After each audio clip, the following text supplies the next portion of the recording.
कौन सा है? This one.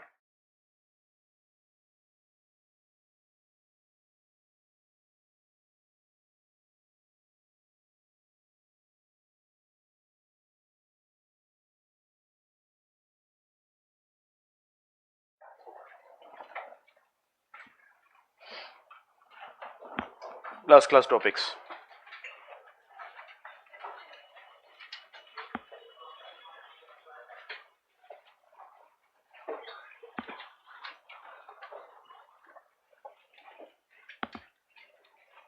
Distribute कर.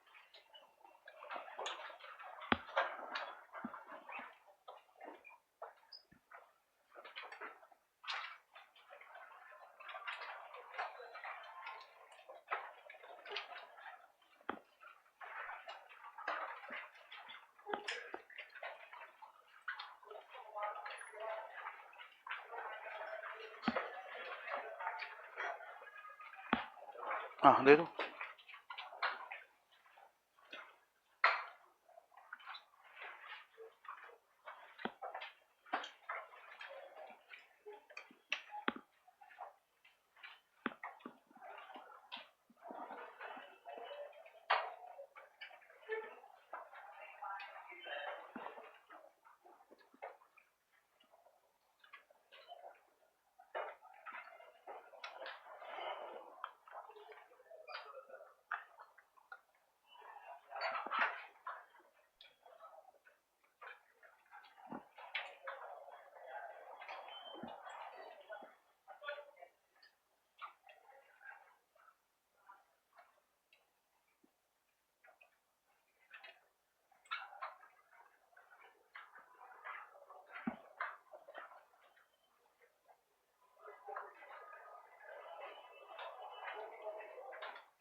No. What about this one?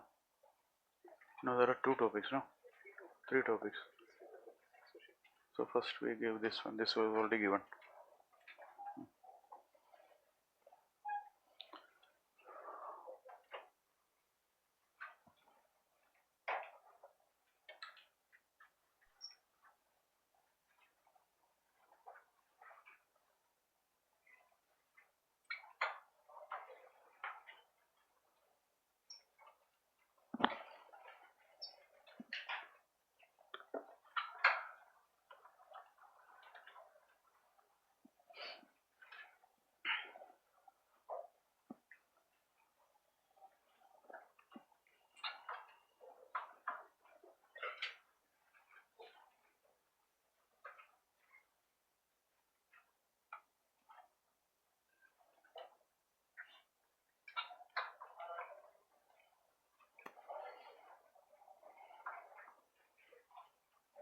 Okay, next topic.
Okay. So how many of you completed the test? All 4 questions are completed. Okay. At least 3. Okay, good. Now next is what you are supposed to do is you exchange your copies. The test whatever you written, you just exchange the copies. Now we'll discuss the topic in detail. From there you will get the answer. You mark. You give a marking to the copy in your hand. So that I will give you a time after discussing the topic. I'll give you a brief like time for evaluating the copy. So while discussing, we'll discuss that topic comprehensively. So 3 things are required. I hope all of you read the article. How many of you are yet to read the article? Okay. What is the problem? Why you did not read? Huh? You read? Did not read? All of you read? Okay, that's good. So we'll discuss these topics in detail. Some of these topics came as PYQ.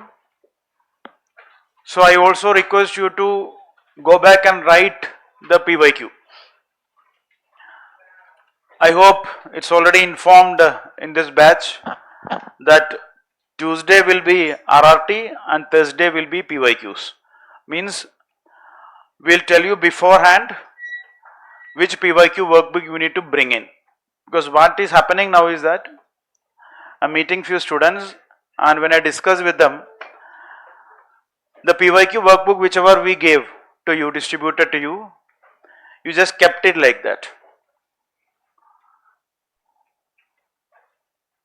And nobody, like few might have used it properly, but most of the people as per your own inputs did not use it properly. Everything is kept very safely. That is not the purpose. You need to fill that particular workbook. At least last 5 years questions you need to fill it. So Thursday also you are supposed to come half an hour before the class, that is by 11 o'clock you need to reach, and online or offline test will start from 11 o'clock. Tuesday will be RRTs and Thursday will be PYQs. So again beforehand we'll tell it which are the areas in PYQ you need to like study and come, or you need to read and come, at least some source for that. Then you will be getting an half an hour 4 questions. We'll discuss that PYQ and then we'll move to some other topics. So this will be the format.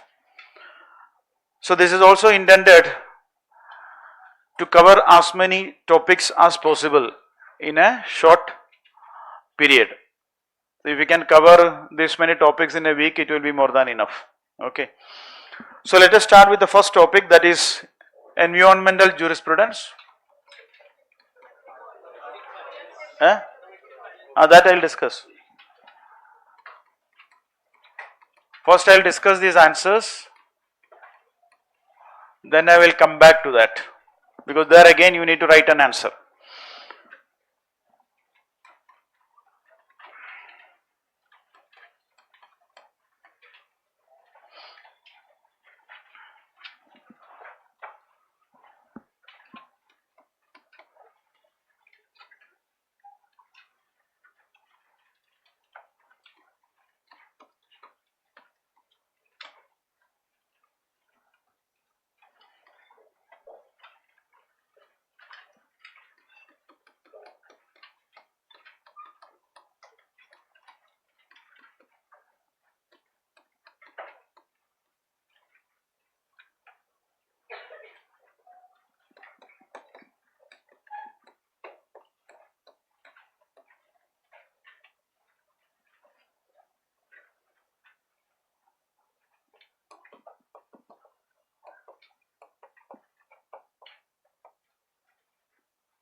So this question is already came as a PYQ.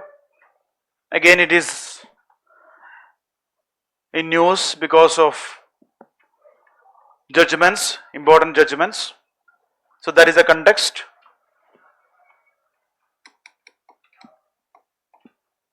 So the important dimensions of this environmental jurisprudence is the context, introduction for your answer, which you can directly use as introductions.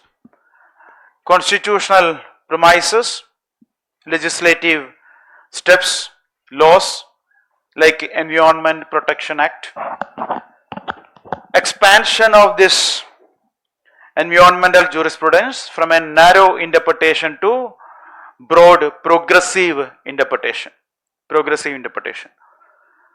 So you need to know important case laws. This was a PYQ. So how it is expanded through Supreme Court judgments by incorporating the right to have a clean environment as part of right to life, right-based approach,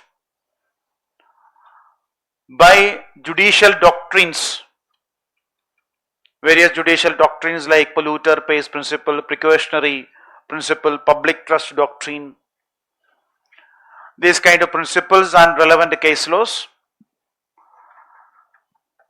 Then legislations, the result of this judiciary's progressive expansion is also culminated with some important legislations.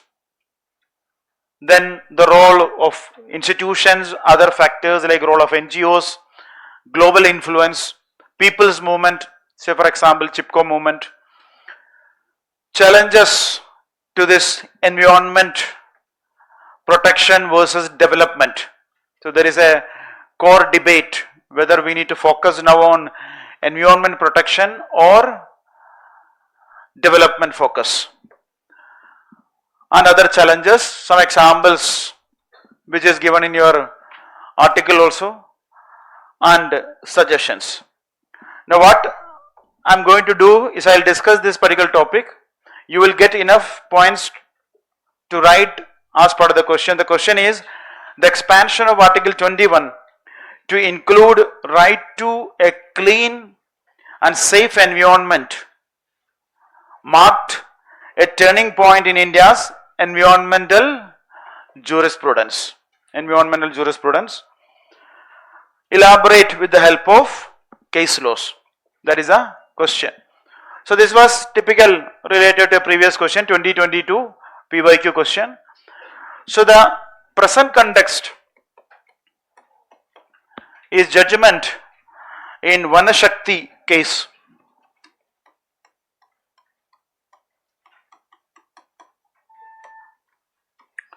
In the Vanashakti case, Supreme Court judgment, recent judgment, that is Vanashakti versus Union of India case.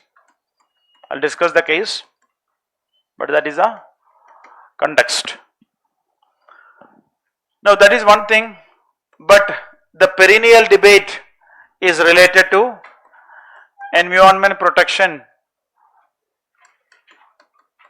versus development. This particular problem is also seen in the case of development of Andaman Nicobar Islands, infrastructure projects coming up in Andaman Nicobar Islands, or various other issues including the disasters like landslides, Shardam, so various disasters or the landslides in the recent past itself, including the landslides in Kerala or in the Himalayas. So this is also a context. Third one is ecocentric jurisprudence. From anthropocentric jurisprudence, a shift towards ecocentric jurisprudence. That is also another key aspect, how it is getting expanded.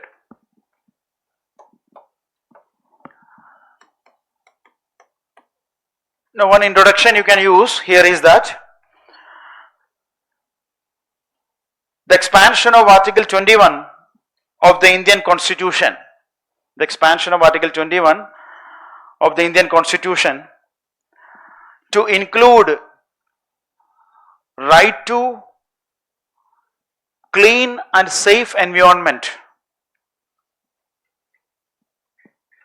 right to a clean and safe environment was a significant turning point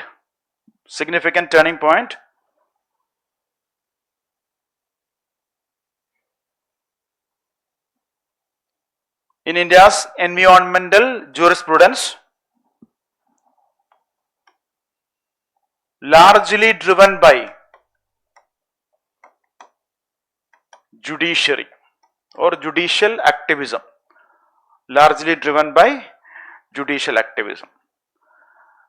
So here you basically summarizes the idea in the introduction, because the question is what?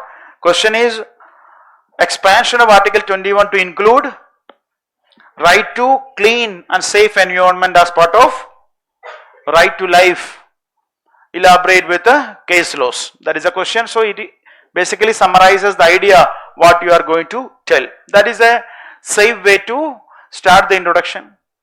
Anybody used any other introduction? What are the introduction you used? Now you know the introduction. Okay, MC Mehta case. Okay, so how you used MC Mehta case? Okay, starting with the case law. That is another thing. But then the problem with respect to starting with the case law is that again you will have to expand case law, again MC Mehta will come. So it will lead to a situation that you are repeating the same points, which is not advisable. You can start with a simple clear introduction, then while explaining with the case laws you can use MC Mehta case. That is a better way. Next is, come to another key aspect. So this is the introduction. After writing introduction you can say that Indian Constitution, what is the significance of Indian Constitution?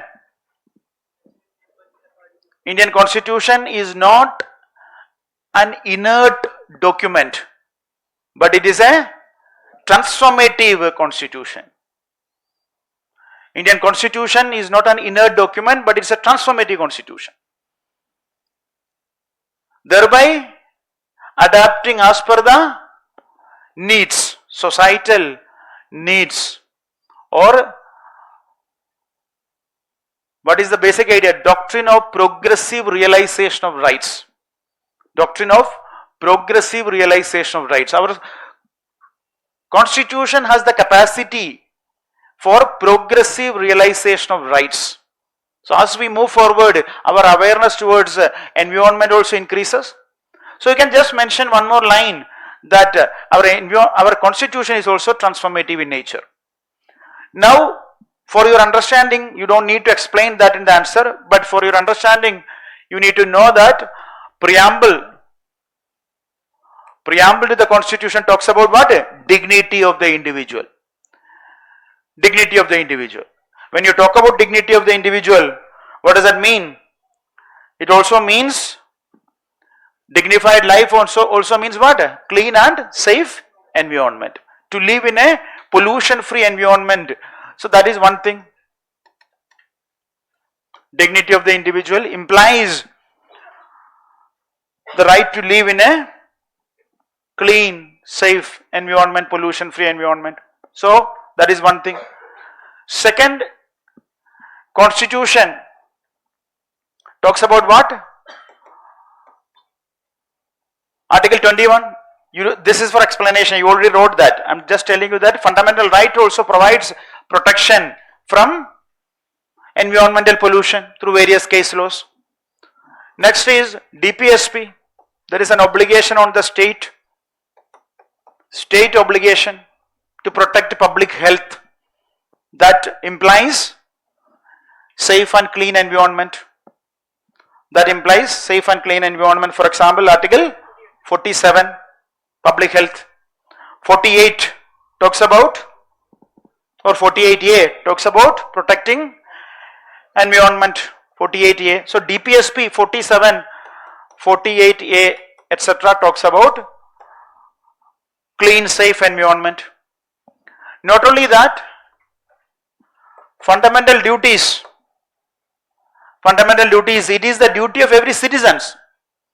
It is fundamental rights, it is a state obligation, and it is also a fundamental duty under Article 51AG, that it is also a fundamental duty to protect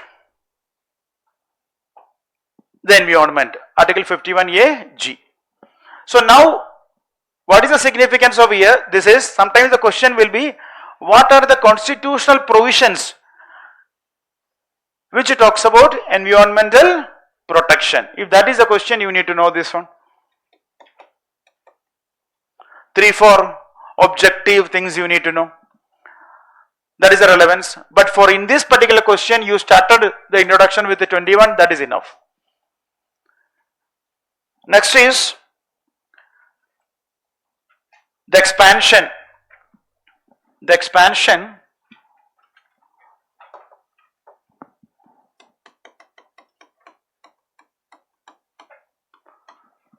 so how it is expanded? So first point under the expansion is that you can give a heading that expansion of India's environmental jurisprudence. For this question also, otherwise as part of the topic discussion, what is the key aspect of this topic discussion is, it is gradually incremental expansion happened in India's case, progressive realization of rights. So from a narrow interpretation, it became what? More progressive interpretation. You can use that particular quote in the answer, or you can say from anthropocentric interpretation to ecocentric interpretation. So both will give you an advantage in your answer, because you are bringing a clear idea how it is getting expanded. Anthropocentric to ecocentric jurisdictions. Now, what is the first context? First context is the role of judiciary. The role of judiciary. So, in the 1980s, the industrial disasters happened in India.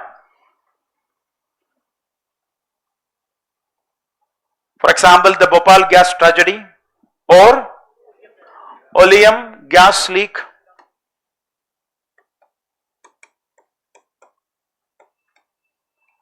These kind of industrial disasters. What was the key significance of these industrial disasters? Can you bring something here? Lack of? Yeah, that is the Supreme Court interpretation after this. Yeah, EPA came after this, but I would just want you to think, and one big problem that, see, industrial development happened, but what was the problem? Regulation or laws were not strict enough to counter or strict enough to enforce the liabilities on these industries. What is this problem? Pacing problem. So there was a pacing problem in India's environmental development. Industrial development happened, but the regulations were not in tune with the growing industrialization or industrial development. So there was a problem of what? Pacing problem. The same thing we discussed in artificial intelligence. That is a problem now. So you can just mention that one line. So what was the Supreme Court? Supreme Court expanded through judicial activism. So what is the next point? So the role of PILs, and judicial activism expanded the principle from strict liability to absolute liability. So strict liability was limited in scope. There was a lot of loopholes in the strict liability aspect, because the industry could be held liable only if the negligence is proven. Only if the negligence is proven, industry could be held accountable. So there was loopholes under the old law, which was basically we inherited from common laws, British common laws. Now Supreme Court interpreted that the industries are having a absolute liability. They are liable for any harm created. They are absolutely liable for any harm created. So this led to what? More stringent regulations from the court side. That is the key aspect. So that is mainly through cases like MC Mehta case. MC Mehta case, very significant case. MC Mehta versus Union of India case, 1986. Next is another key aspect. So this is one thing you can write. Role of judiciary. First one is what? The expansion from a strict liability to absolute liability. Bracket you will put MC Mehta case 1986 or Oleum gas leak case, whatever. Second key aspect of judiciary's role is, another key thing is, there is another case, that is Godavarman Tirumulpad case. Very landmark case. Godavarman Tirumulpad case. That is 1996 case. In this case, Supreme Court went for an expansive reading of the term forest. Supreme Court went for an expansive reading of the term forest. That is, what is that? It must be understood as the dictionary meaning of forest. Dictionary meaning of forest. What is the basically dictionary meaning of forest? A large land area covered by trees. Very simple definition. Large land area covered by trees. So it is not based on the legal definition, but a simple dictionary definition, thereby protecting areas covered by trees. So again giving what? Higher protection to forest, or addressing the concerns of deforestation. So that is the first thing. So first point is what? Judicial activism through PILs.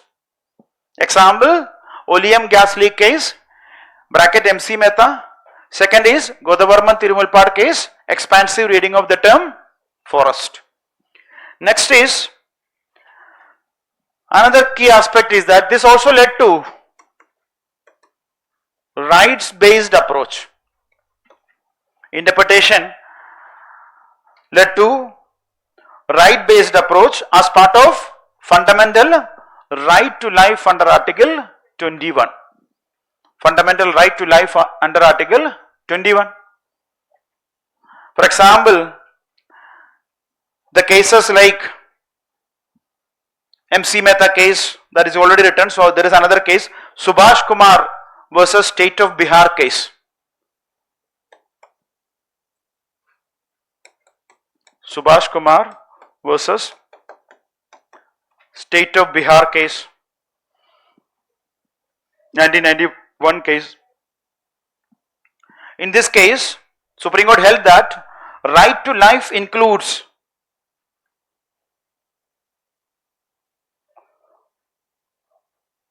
right of enjoyment right of enjoyment of pollution free water and air. Pollution free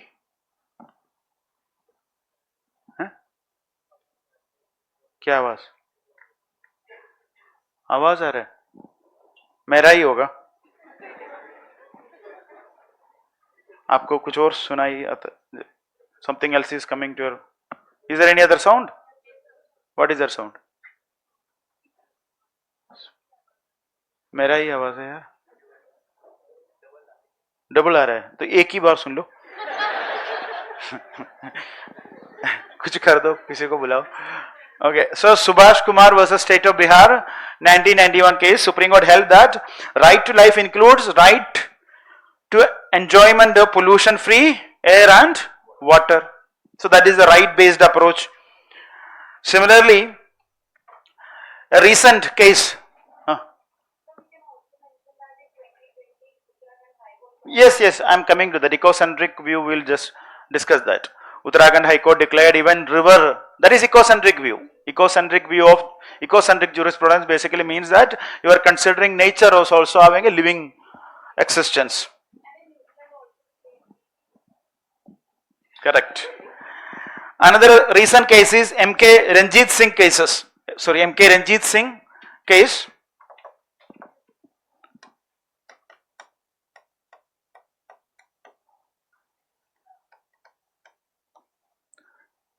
MK Ranjit Singh case, 2023 case. Supreme Court recognized the right to free from adverse effect of climate change. Right to free from adverse effect of climate change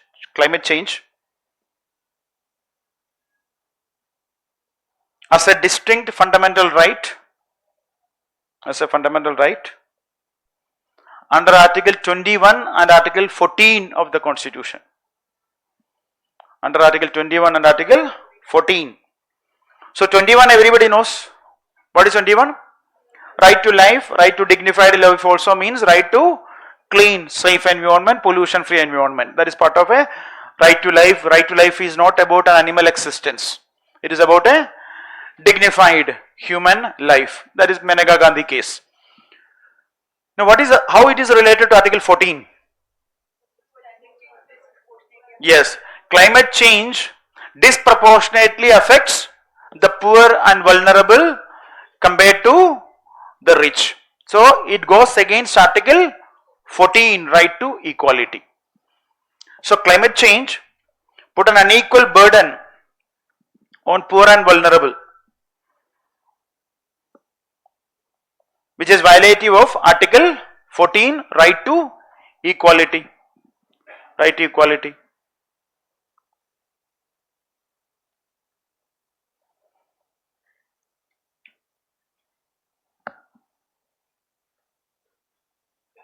वो क्या sound है? मैं तो I am not talking, फिर भी आ रहा है, इतना लैग है.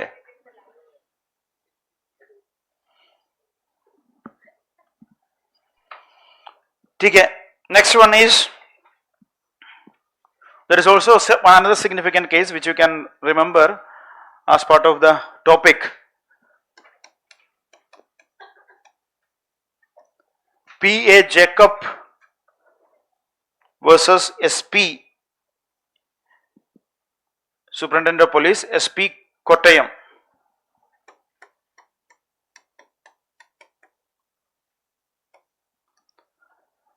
Or simple P.A. Jacob case, 1993. High Court of Kerala held that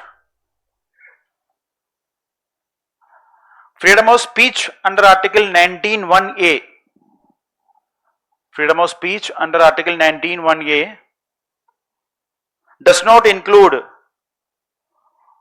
freedom to use loudspeakers, which creates noise pollution. freedom to use loudspeakers which creates noise pollution.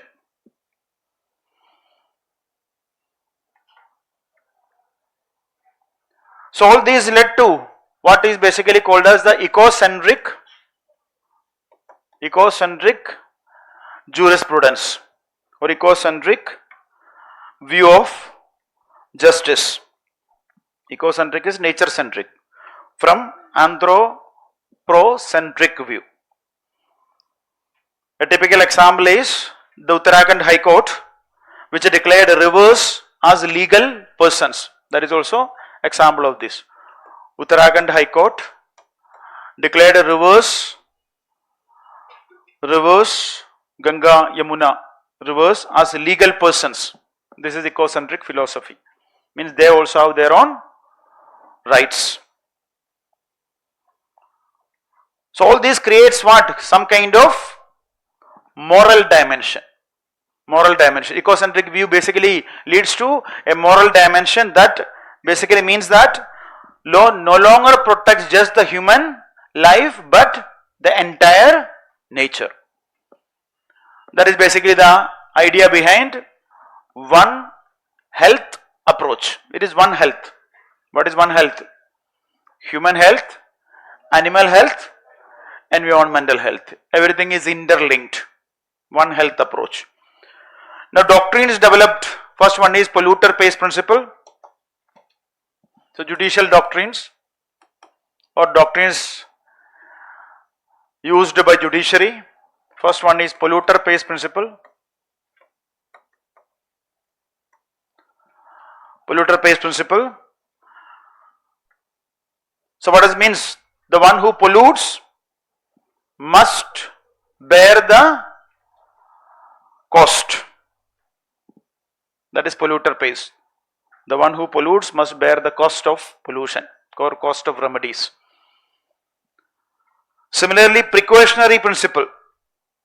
What is precautionary principle? Proper precaution must be taken. Precaution must be taken even in the absence of scientific evidence. Even in the absence of scientific evidence. Means, for example, what is the key aspect here? GM crops. What is important in GM crops is there may be lack of enough evidence how it will affect the future generations. What will be the impact? But that doesn't mean that you should not take any precautions. You need to take precautions, for example, in the case of GM crops. This was highlighted in which case? Vellore Citizens Welfare Forum case. Vellore Citizens Welfare Forum case. Both the principles were highlighted by Supreme Court in Vellore Citizens Welfare Forum case 1996. Another key doctrine used by judiciary is public trust doctrine. Public trust doctrine. Public trust doctrine. What does that mean? Public trust. State is just a trustee of natural resources on behalf of the public. State is just a trustee of natural resources on behalf of public. So this was held in MC Mehta versus Kamal Nath case. MC Mehta versus Kamal Nath case.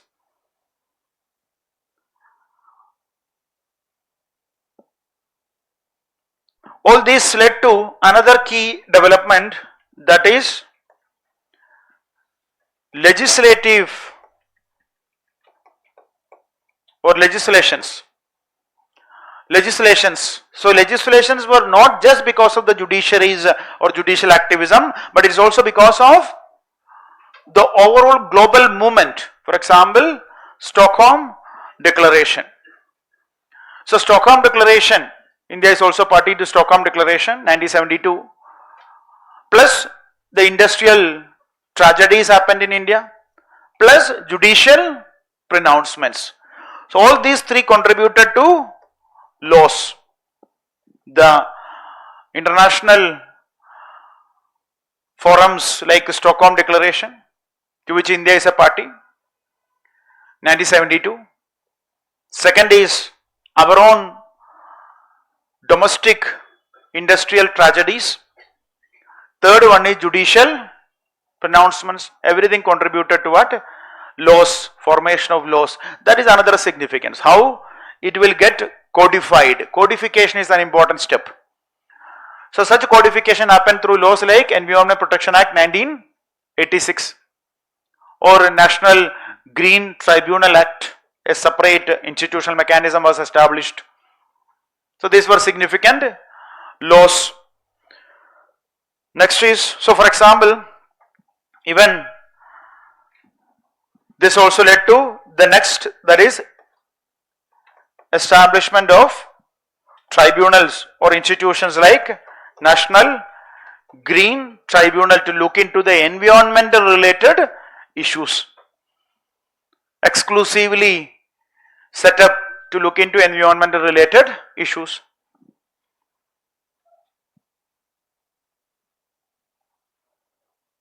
Then comes the role of NGOs. For example, Vellore Citizens Welfare Forum, that is an NGO. Or another key NGO is Rural Litigation and Entitlement Kendra, RLEK. Rural Litigation and Entitlement Kendra. You can see sometimes the cases related to RLEK. Then global influence, international principles like Stockholm Declaration, Rio Declaration, Earth Summit,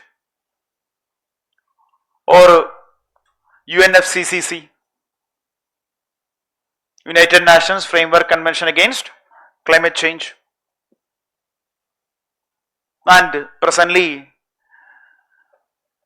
the Paris Agreement, which is the present agreement under UNFCCC, to which India is also a party, Paris Agreement 2050. So all these principles also contributed to expanding interpretation of the environment protection or environmental jurisprudence.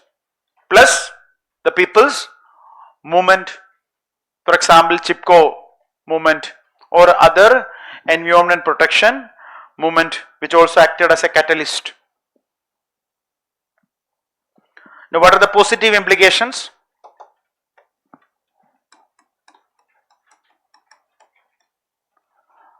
Positive implications. So these all established some judicial principles and thereby judicial precedent. It established judicial principles and thereby landmark judgments led to some judicial precedents, which was followed by the following court judgments, influenced further ecocentric jurisprudence. So judicial precedents. Next one is, it also led to legislative actions, thereby codification of laws, environmental protection laws. Third one is, it also changed how industries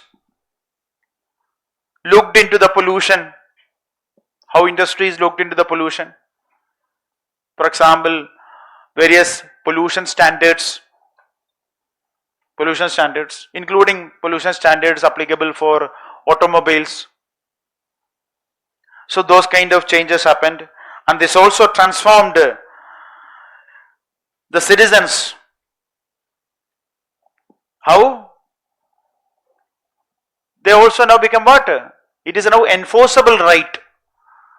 So if there is a violation, they are approaching the court. Created awareness, led to citizens empowerment. That is another significant aspect. You can see that, like now again there will be cases related to the firecrackers now. There will be issues related to pollution now. In Delhi itself, there will be a lot of cases will be filed. Various PILs will be filed related to environmental pollution, which is an annual problem in Delhi. Examples, I am not discussing the examples, which is also given in your article. So various examples, recent examples for forest protection, land protection, those things. There are negative example also. For example, Chardham highway projects, which was given sanction even through the environment, ecologically sensitive areas.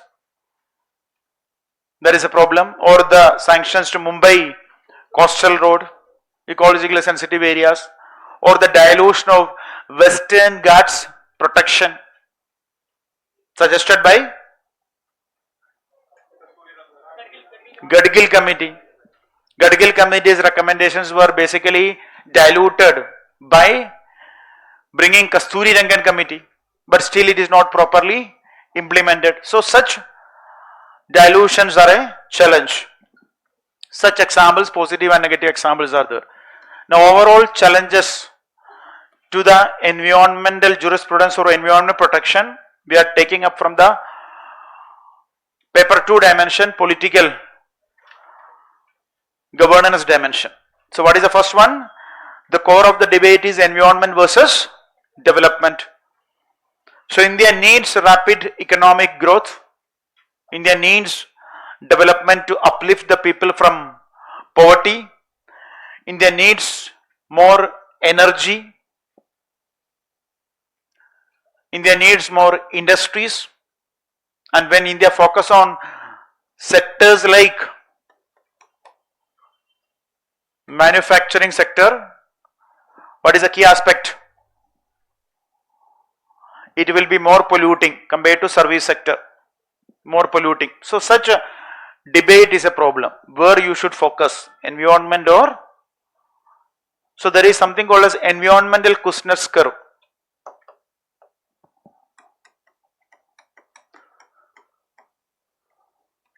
Environmental Kuznets curve. What it says? Yeah, this one. Initially there will be as economy progress, environmental pollution. It will increase, gradually it will decrease because you will have enough clean technologies. Because you progressed, you innovated, you are having more clean technologies, you can bring down the pollution. That is called as environmental Kuznets curve. So that is a debate. Next one is regulatory enforcement. That is another problem. Large scale violations. For example, CRC violations, coastal regulation zone, ESA violations, coastal regulation zone or ESA violations.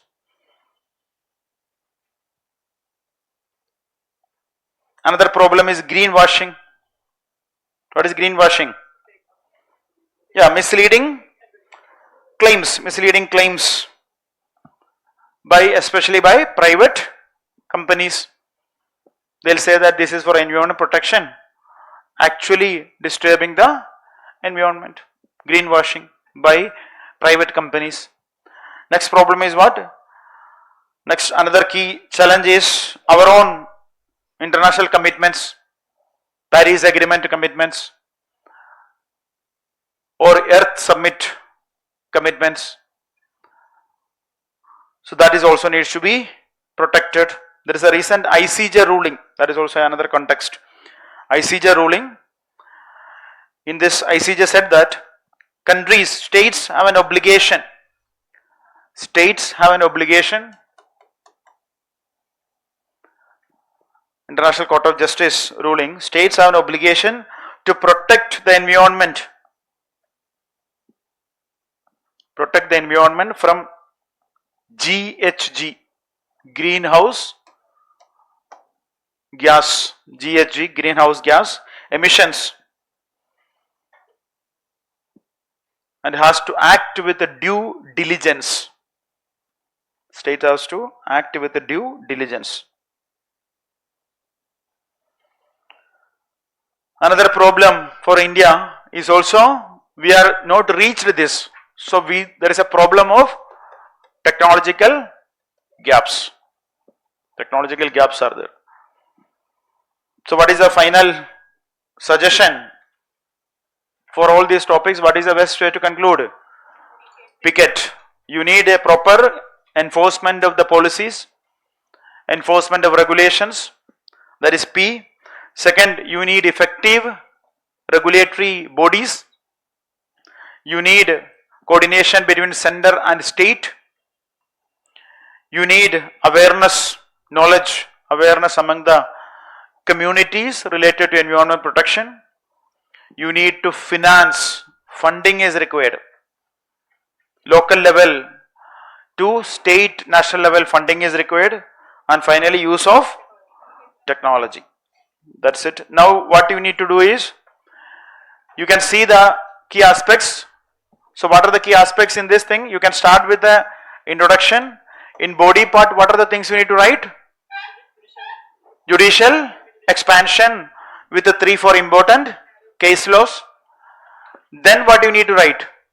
How it led from ecocentric to, anthropocentric to ecocentric. You can draw a flow diagram, flow chart. Now, though it is not explicitly demanded, you can say that, however, there are challenges. The main challenge is being economy development versus environment protection. Environment protection. Now finally conclude. What is the conclusion? Use either the Supreme Court judgments and conclude. If there is a requirement 15 marker, give some suggestions and conclude. Is a 10 marker, you can give a Supreme Court judgment and conclude. Okay. Now you give a mark to the copy you are having. If you are keeping your own copy, then there is a conflict of interest. Don't give more than what is required for that particular answer. Next topic is women in judiciary. You can conclude with the DPSP, SDG. You can conclude with that.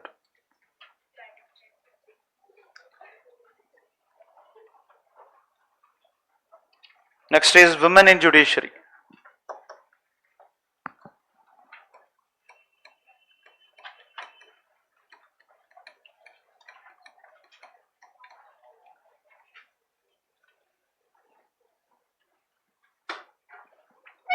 How many of you wrote at least a 50% of the answer we discussed? 80%? You wrote 80% of the answer, this particular, you wrote. So you fully prepared. Okay, good. Okay.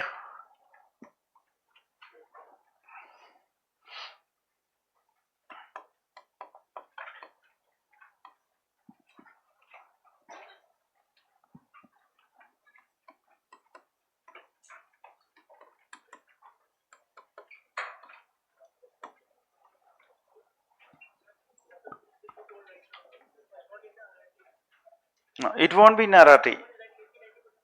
So that is, see, again I am telling you, the idea is that you read, with that article also you can write at least 50%. It is fine. Two things will happen. One is, you are accustomed to reading newspaper articles. You also know that what is coming in newspapers. And these are also the topic where UPSC asked a question in the past. That means you need to discuss, or you need to have a proper material on this thing. So when I discuss, I am again telling you, don't waste more time, because we will discuss that topic. My idea is also that when you read and come, at least you will get some clarity. Some ideas you will be having. And if you really want to clear this examination, you will clear this examination. There will be some people who don't want to clear this examination. That though anyway, nobody can help it. So, I am talking to everyone. Again, please be serious with respect to preparation. If something is uploaded, try to read that. Come, write. Because now your life, you should focus only on these things. nothing else. So you read, you come, you write, you will remember, okay, you remember 2-3 cases, you can bring some case laws, you can bring some arguments. But when I discuss, you are basically getting, my idea is that you are getting a topic comprehensively so that you can write other answers also from this. So that discussion will happen. So you don't need to spend more time on it. You read an article, while reading an article, again I am telling you, you take points from it. So either on the side of the article, if take a printouts, on the side of the article you jot down the important points or you highlight. If you highlight, the advantage is the next day, for example, if you are, it is uploaded I think on Sunday or Monday something, you are getting enough time. That is more than enough. You will spend how much time you require? 10 minutes to read at the max. I am telling you, 5 to 10 minutes to read an article. So you read that article, next day morning before coming, you just read the highlighted points. You come and write an answer. You check how much it is deviated from a model answer. Now you know that what are the additional points to be written. You jot down on that. If you are checking your friend's copy or your neighbor's copy, you jot down that points on that. Same thing you tell that person also. Sometimes what will happen, you will do very sincerely, other person will sit like this, without helping your case. And you can cross check. You give a valuation, you know how much you can, for a 10 marker based on this thing. If it is a very good answer, you can give 6 marks also. Or if it is excellently matching it, give 7 marks. Otherwise give accordingly 3 marks, 2 marks, 1 mark. Whatever you think logically correct. But do that. You compare that. You need to improve next time. This is an old school examination, requires old school techniques. Please keep the mobile phone.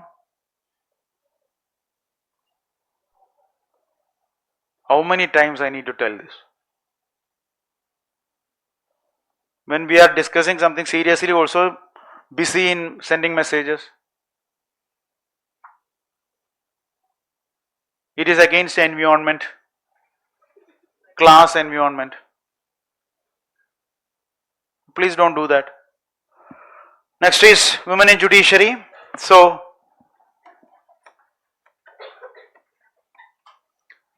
need for more participation. What are the suggested reforms? What are the challenges? What are the challenges and what are some global cases and views?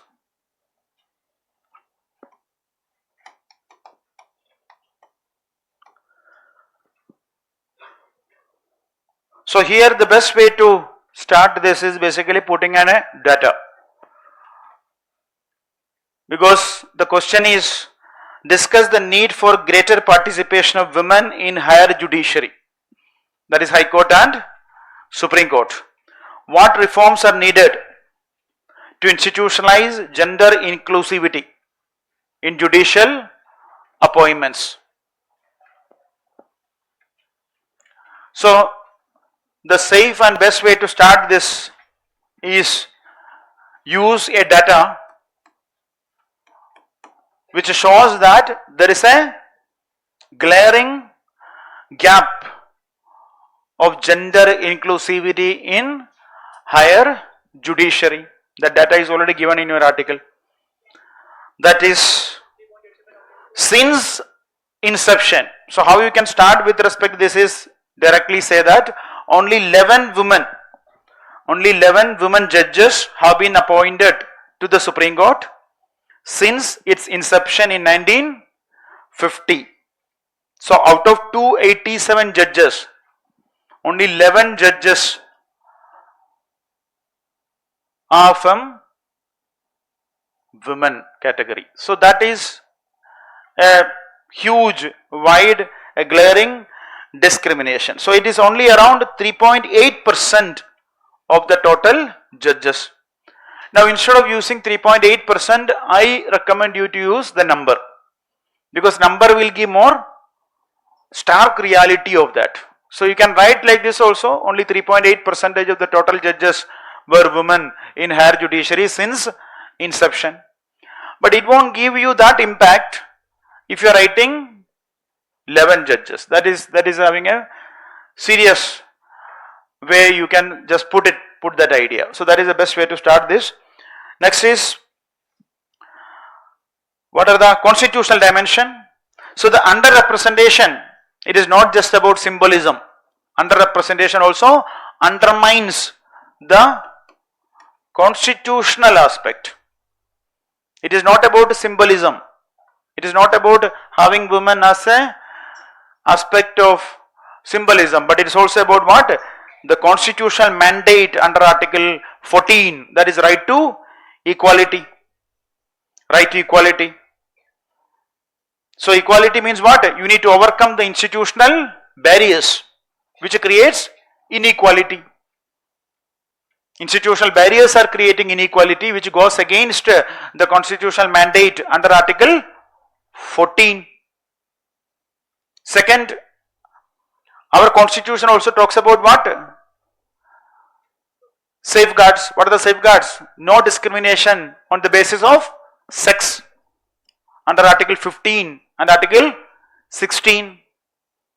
16 is related to public employment. So either you can start with the data, or such questions you can start with the constitutional premises. So in this case, how you will start with the constitutional premise? Indian Constitution under Article 14, 15, 16 talks about what? Right to equality. Right to equality. So you can just use constitutional aspect and start the answer. Anyone else used any other method to start this answer? With the data. Yeah. Current composition. So what did you write? Only one judge. See, that is having a less impact. Out of 34 judges, one judge. Out of 287, 11 judges. So that is what you try to use a data which is clearly talking about the problem, the depth of the problem. Yeah. So that will come again in the part of body when you are writing. Introduction you are saying, no, introduction when you are saying that we are yet to have a female Chief Justice of India shows the glaring discrimination, that is one way. Second is, we only had 11 judges, that is another way. Third one is, only one judge at present, that is another way. Out of this, I think the 11 judge will have more impact, because you are talking about the history of higher judiciary like Supreme Court.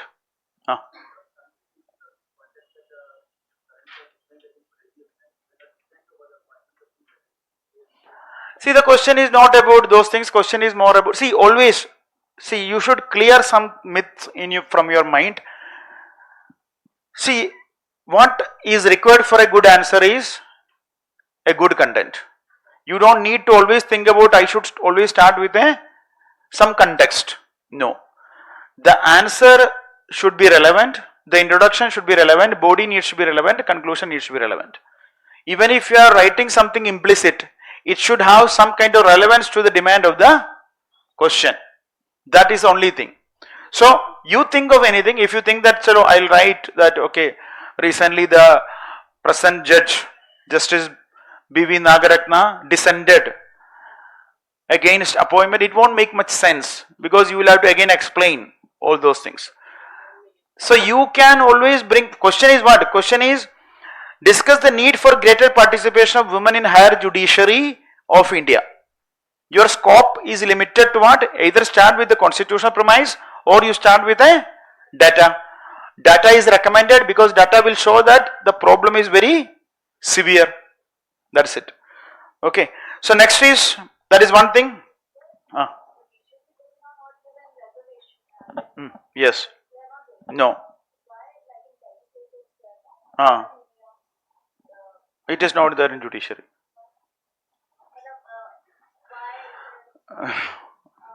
Ma'am, this is not my this thing. Why legislature is not bringing a reservation? Why court is not bringing the reservation? That is completely out of my limited mandate. There is a recommendation for those things. Suggestions by some experts are saying that why can't you bring a quota like 30%? There is different aspects. It's also about seniority. It's about merit. See, judiciary works in a different aspect. Merit, the legal acumen, the jurisdictional aspect, everything plays a very significant role. Even if sometimes Supreme Court bypasses the seniority, the one thing which is important is that the selected judges should have that legal expertise. Those people who are elevated from bar also should have a very high legal expertise. So maybe tomorrow reservation will come. Presently there is no reservation. Presently there is no law for that. बाद में देखता हूँ, कुछ करता हूँ.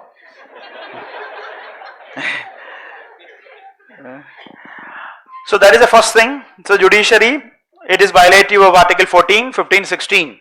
Second, it is also important to ensure what? Constitutional morality. Constitutional morality. That is, there should be justice, equality, all those aspects. These are the fundamental values. So this goes against the constitutional values, constitutional morality. You can also say that underrepresentation or very low representation of women goes against substantive equality. Substantive equality. That is also a key constitutional dimension. Substantive equality. So you talk about the data. Second, what you need to say is basically this underrepresentation also goes against the constitutional premises or articles like 14, 15, 16, which talks about what? Right to equality, and also violative of the constitutional morality to ensure equality and justice to all. Like that you can write. Means even if you start with the data, you need to bring the constitutional aspect. Second part. That is the second part of the answer. Answer is a polity answer. You need to bring constitutional aspects immediately after the data. You cannot postpone it. Next is what? Next is the overall present data. This is for your like other purpose. One is 11 members that already you know. Presently there is only one woman judge. Next, in high courts, as of March 2025, high courts, women accounted for 105 judges out of 779 high court judges across the country. So out of 779 judges in the high courts, only 105 are female judges. That is around 13% plus. So that is again a very low number. So higher judiciary, whether in Supreme Court, it is 3.8% historically. Here it is again around 13 to 14%. That is a very low representation. Next is why we need greater participation. First one is the same problem data be highlighted, that is historical underrepresentation. Historical underrepresentation. Second, so that is the data. Okay. Second is democratic legitimacy. Democratic legitimacy. So judiciary also as an organ, judiciary also should reflect the diversity of the society. Diversity of the society. When women constitutes nearly 50% of the population, nearly 50% of the population, but having very marginal representation in high courts. So you are linking that with the demography. That is the second problem. Democratic legitimacy. Third one is lack of diversity among women judges. The problem is what? Problem is intersectional issues also. Caste. There is a complete absence of women judges from SCs and STs. So there is intersectionalities, there is caste divisions, fragmented societies and marginalized sections. They don't have a representation. Next is disparity in appointment route. What is the appointment route problem? Gender gap exists. Gender gap exists. For example, in direct appointment from bar. Direct appointment from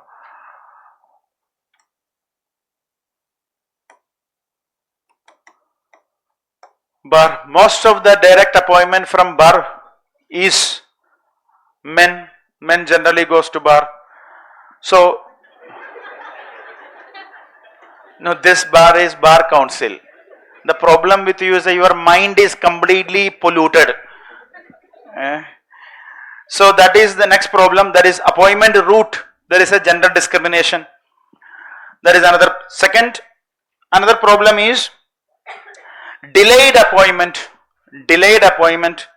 So women who are appointed to the Supreme Court are appointed at a very later age. Later age. They are appointed at a very later age. So what is the problem? Very short tenure. So according to the present status, Justice B.V. Nagaratna will be the first CJI, woman CJI of India, but what will be her duration? Yeah, roughly 1 month will be her duration. So that is the problem. So they are appointed very late, so having a very short duration, delayed appointments. Next very significant aspect why women's representation is needed is the importance of diverse perspectives. Diverse perspectives. So judges, if they are coming from diverse background, it will lead to better judicial outcomes because of their lived experiences. So that is, or it will bring gender sensitivity. Gender sensitivity. For example, there is a study, that study says that when women judge,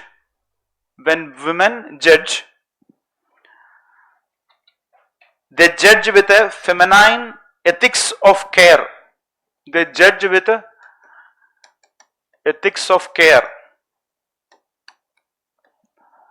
They judge with ethics of care as opposed to masculine ethics of justice.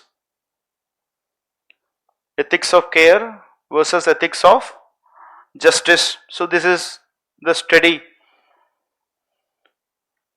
by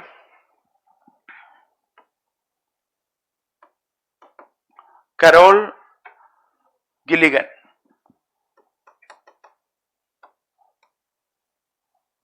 Carol Gilligan study that women tend to reason differently compared to men. So they will always give preference to empathy, the social dimensions compared to the ethics of justice, objectivity followed by men. So this is also important part of adjudication. This is criticized also, but that is a key aspect with respect to bringing diverse perspective. And this will also, such diversity in the bench will also bring what? Public trust and confidence. They know that the bench looked into every aspects, not just from the ethics of justice but also ethics of care. So that will give trust and confidence among the people or more credibility, strengthen the institution, strengthen the credibility and public trust. And it is also important to bring institutional consistency. What is the institutional consistency aspect? As she said, if there is some reservation in legislature, parliament or legislative assembly, if there is some kind of reservation in other areas, why can't there should be some kind of affirmative action in judiciary also? So that is some institutional consistency is also, some experts are suggesting that. Next is Supreme Court. This is also a context. Supreme Court in recent Pinky Meena case,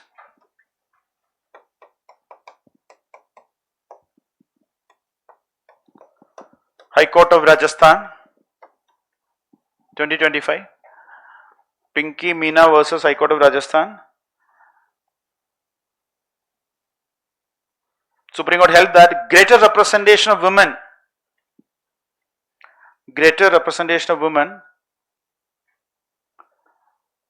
in the judiciary,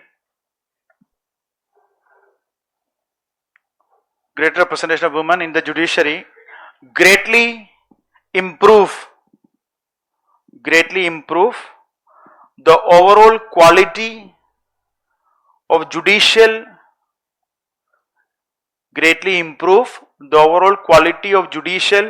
decision making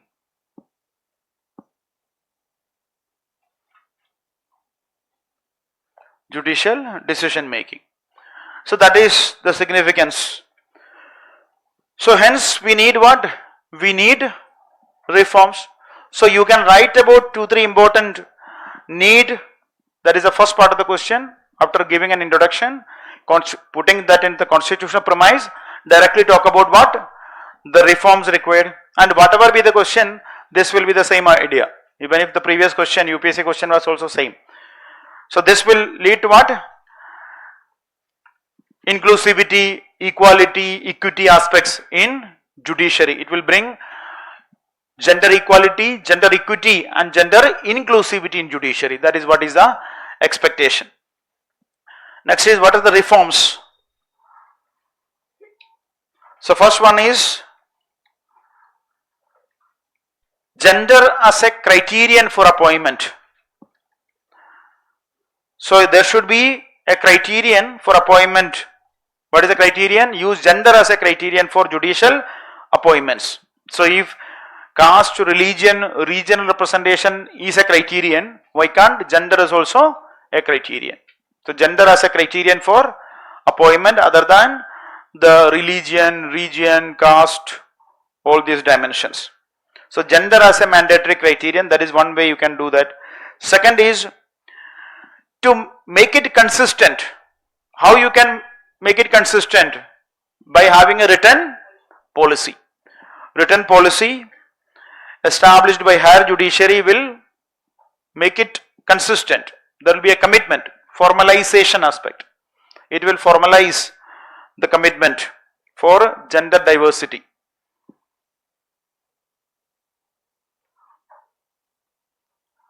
Next key aspect is that increase transparency in collegium appointment. Increase transparency in collegium appointment.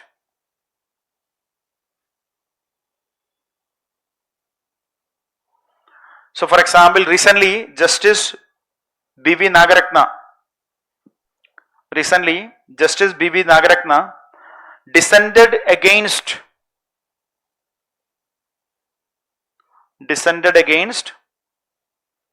collegium's appointment.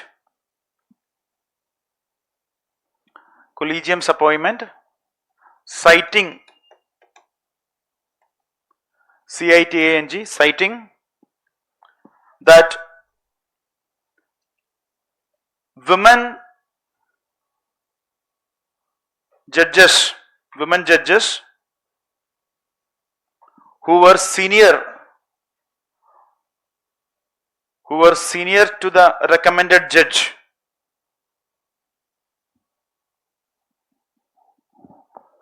was discriminated or avoided in the appointment process. Huh? You are saying that recently Justice B.V. Nagaratna dissented against an appointment by the collegium, saying that a senior judge was bypassed, senior woman judge was bypassed for recruitment. You can start that, it's not a problem, you are putting it in context. But I still recommend you to start with a data point which will give more impact, because this question is not just related with the recent dissent, it is a historical underrepresentation problem. So when you dilute or when you make it very micro, that okay, recently it happened, so I am telling all those things, because this is your introduction.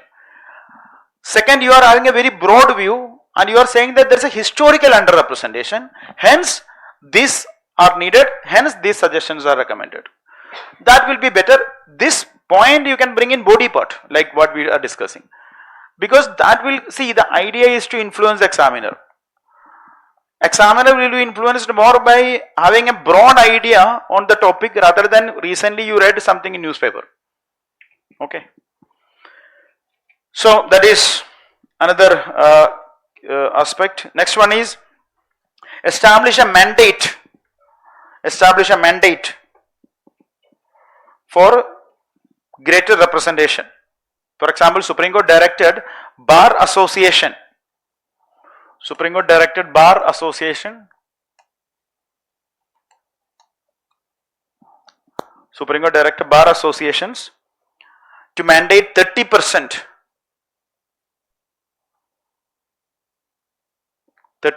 of their elected seats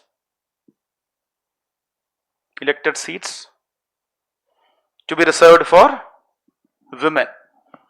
So such a mandate is not there for judiciary, which is a constitutional court, which is the guardian of the constitution. Guardian of the constitution. Next is, what is required is you broaden the pool of candidates. Broaden the pool of candidates. For example, you take from high courts, from bar council, or those who are facing double exclusion. Who are the people who are facing double exclusion? Caste based exclusion. Women, one exclusion plus caste, second exclusion. So caste based exclusion, double exclusion. So such candidates also needs to be considered. What are the challenges?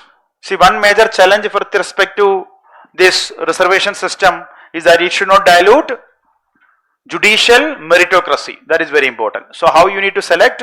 You need to select candidate with a judicial knowledge, acumen, legal background. That should be an important criteria, because judiciary is the guardian of the constitution. So that should not be diluted. So that is the key aspect, first one. Second, policy gaps. There is a challenge, policy gaps. For example, there is no particular thing for recruitment, collegium system, there is no proper policy.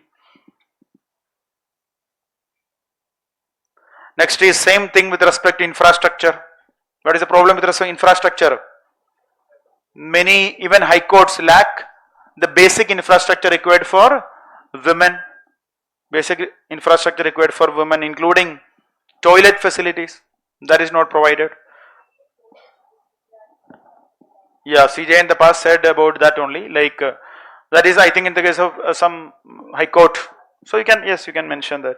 So lack of facilities, feeding rooms, or even toilet facilities, those kind of things. Next is, another problem is unconscious gender biasness. What is unconscious? Many times what will happen? Without an intention, women judges are sidelined.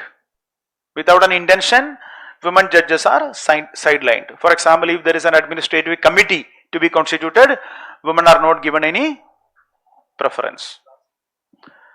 So unconscious, unintentional gender biasness, which may result in discrimination of women. Next is legal plutocracy. What is legal plutocracy? It is very much a closed group, oligarchy, legal plutocracy. So they will monopolize the system.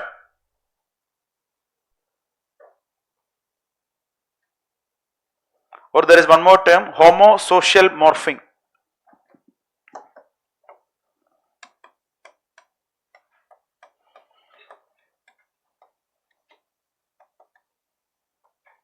So this is not only in judiciary, it is there in many fields. Homosocial morphing, that is, people are impressed by those who resemble them. People are impressed by those who resemble them. Bollywood. Everybody might have seen, right? You are sitting with some idea about Bollywood now? No. Did not watch series. Okay. Yeah. What I am not able to understand, you are not studying, you are not reading articles, you are not writing a good enough answer, you are not watching series or films. What are you doing? Asia Cup. Asia Cup is like, it's not every day this thing, no. Okay, it is. So what actually are you doing? Sleep. Scroll. Okay, that is a very good thing in life. You will enjoy that. After 10 years, when you are 40, 50, now almost all of you are 30, 40. I am for your, to get some confidence for you, I am just calling you Gen Zs. You are not, you are 30, 40-year-old people. Still not planned what to do. So my request is, plan what to do and do what is required. So scrolling, you can postpone later also. Even if you are watching some series or some cricket match, everything is fine, because that is, no, if that is happening every day is a problem. No, every day one series, binge watch, complete it. So that is another problem, homosocial morphing or legal oligarchy, legal plutocracy, this problem, uncle judge syndrome, all those things. So these are the challenges. Then non-availability of women in seniority. This is what, judges itself is saying, that the problem why women is not represented is non-availability of women. But that is countered by Justice B.V. Nagarathnath statement itself. Okay. Next is law school enrollment is also, compared to women, there is a very low enrollment of women in law schools. Law school enrollment is also comparatively lower.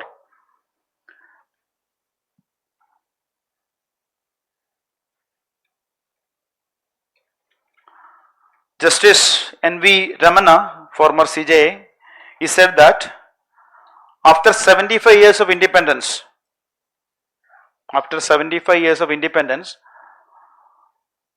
one would expect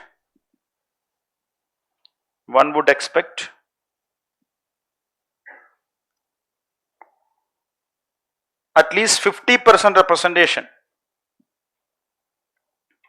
At least 50% representation for women in the judiciary.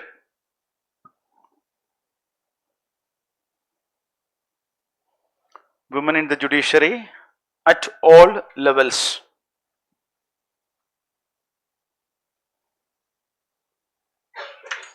But presently the situation is that even with great difficulty we could not achieve that. Next is Canada. Canada is a benchmark for gender parity.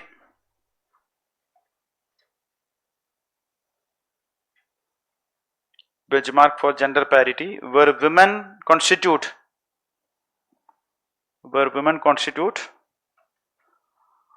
half of all federally appointed judges.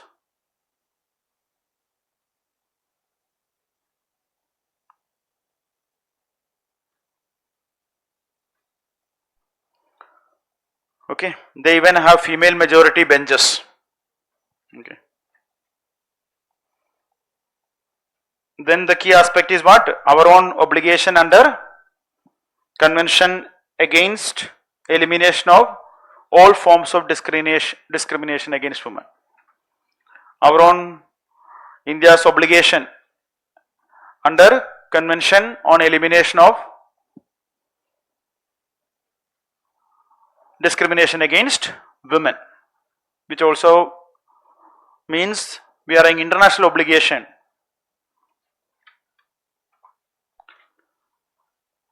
Now, depends on the question. If you want, you can even bring some ideas which is outside this, like for example, like corporates.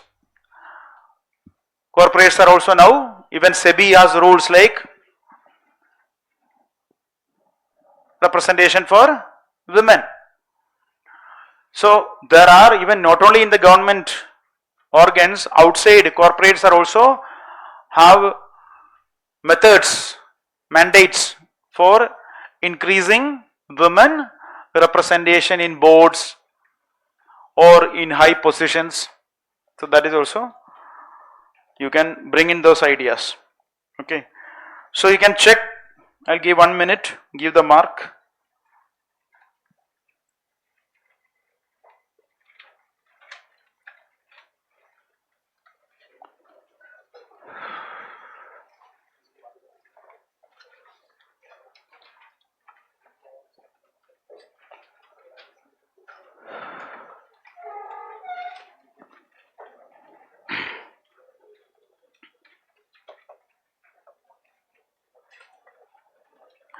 How many of you got 6 and above? Very good. 4 and above? You marked yourself.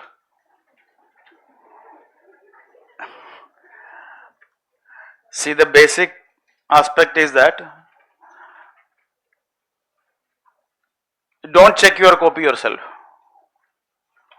You give that to your neighbor. Two things will happen. Neighbor will also understand that what is your level of preparation. He will try to select a better peer group next time. That is a good thing for the neighbor, or that's a good thing for you also. You can also be that person. Second, it will be bit more objective compared to the way you mark. So if anybody is getting 4 and above, checked by another person, good enough. Obviously, you will get more points when I discuss a topic. That is because I want you to get content which you can replicate in other areas. So this can be replicated even in a question on women's empowerment or any question on gender equality.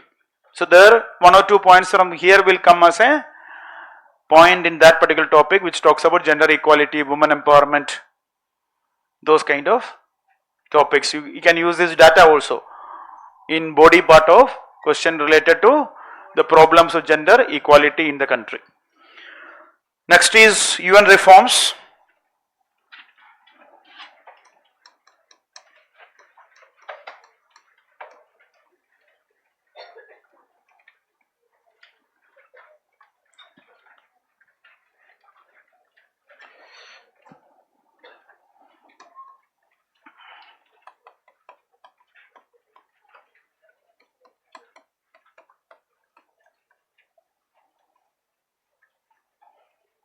See, what is my request is that I am giving you what is required for UPSC, including introduction, conclusion, diagrams. Please write good answers.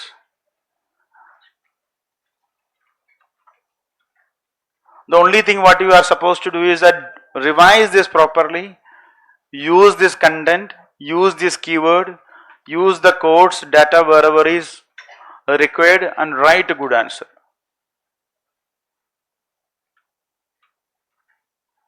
And hope, see now October is a month of festivals. Today we are sitting on September 20? September 30th.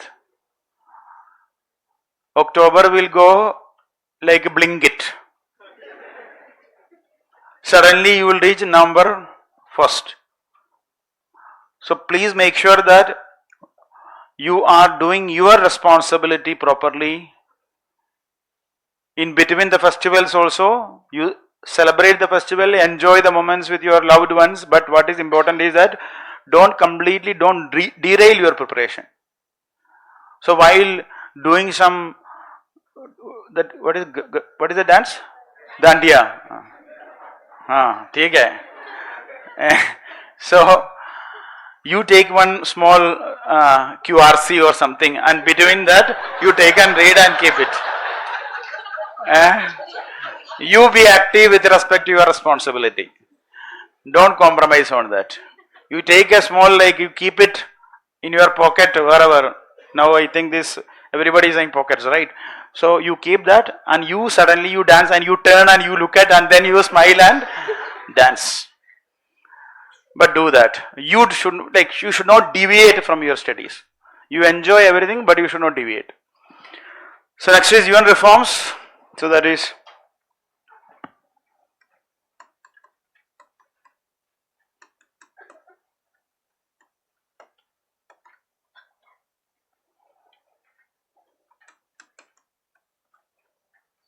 so this was previous question, this year question, okay, 2025 mains question.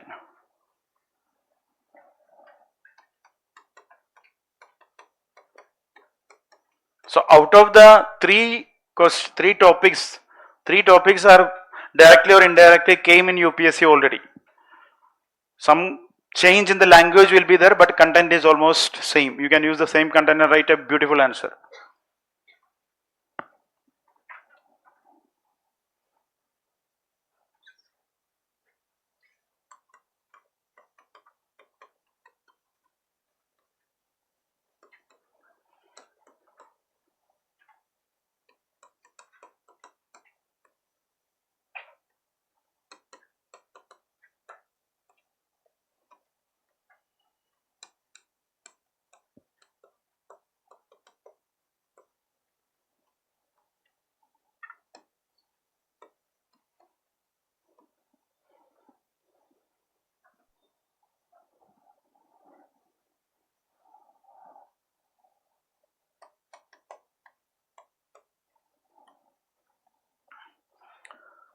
Okay, so UN reforms.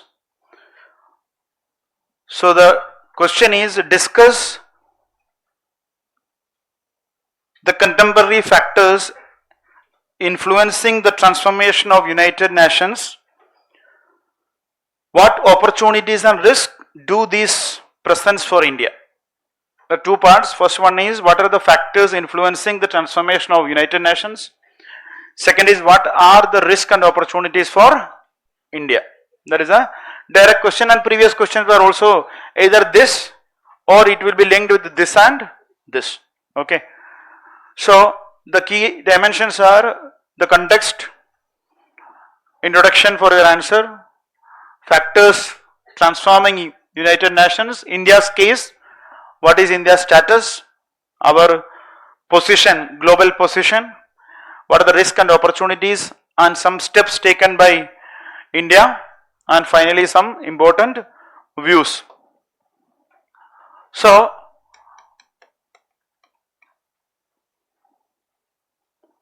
first one is the context. The context is United Nations is celebrating its 80th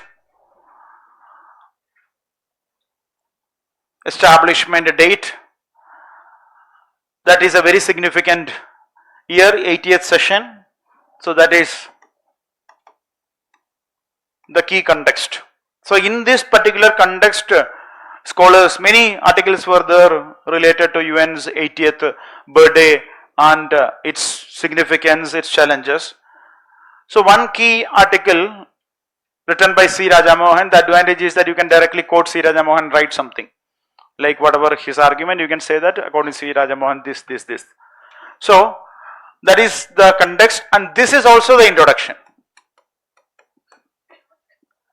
In UN related question, the safe introduction is that as United Nations convenes for its 80th session, or on its 80th birthday,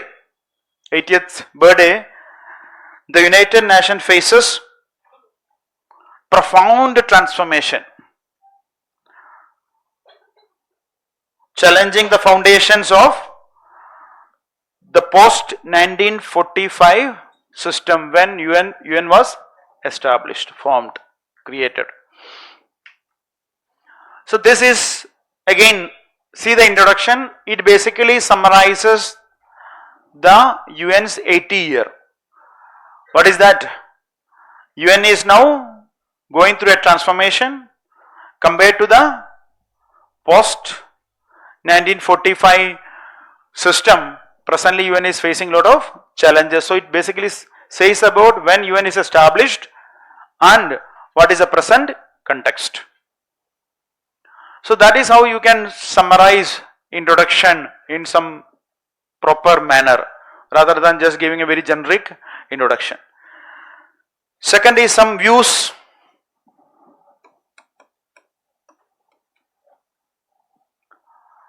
So first one is, Prime Minister said that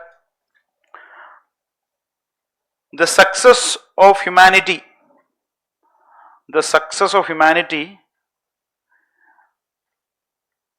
lies in our collective strength.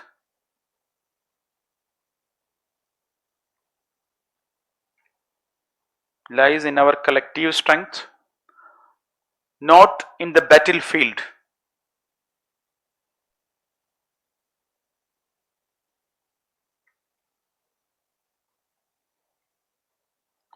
He also said that for global peace and development,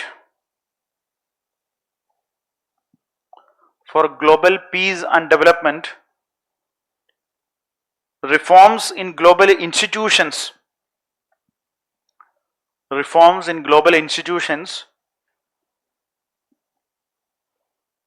are essential.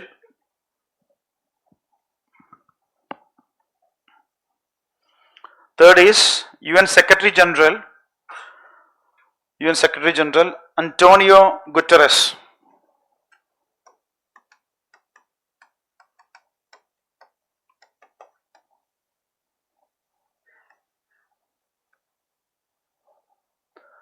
UN Secretary General Antonio Guterres,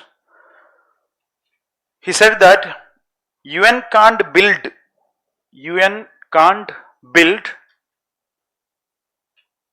a future for our grandchildren.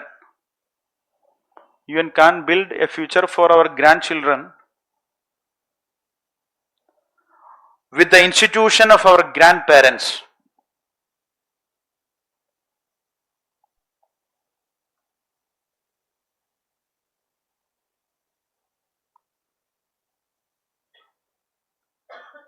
One more quote is there. Prime Minister, UN faces crisis of confidence. UN faces crisis of confidence without comprehensive reforms.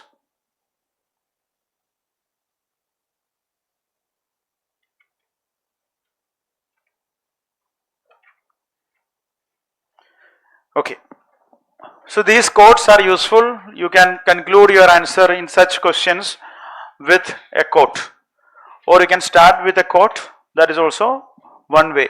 Here, either you start with this thing or you start directly with a quote. What is the quote you can use in this particular situation? The question is about what are the contemporary factors influencing transformation in United Nations. What is the quote you can use it? Prime Minister's quote you can clearly use, and you can say that, yeah, UN faces a crisis of confidence without comprehensive reforms, as highlighted by Prime Minister Modi. So you can start with that. So either you start with a quote or you start with this particular context of 80th birthday of United Nations. Next is the contemporary factors.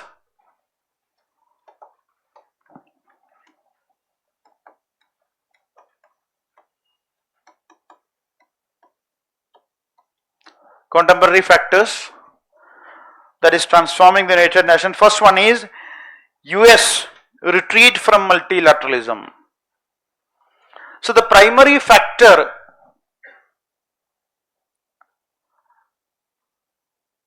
that is challenging the UN is the deep shift in US foreign policy.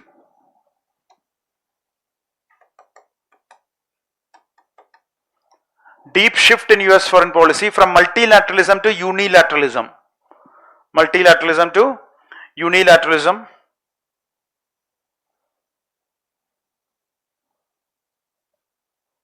And what is the key aspect of this? Make America great again. What is the key aspect? It prioritizes America's sovereignty or America's sovereignty over international cooperation.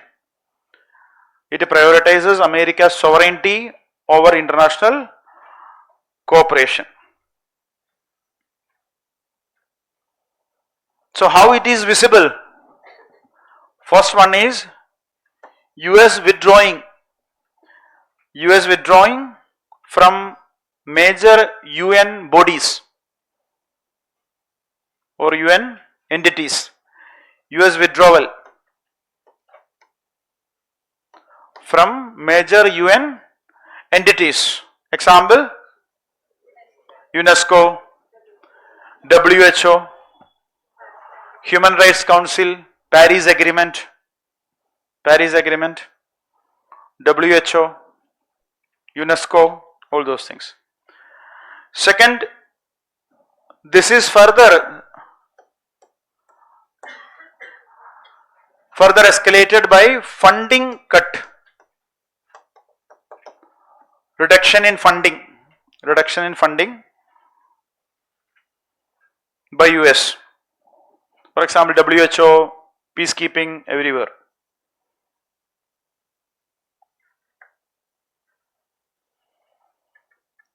And third one is ideological opposition.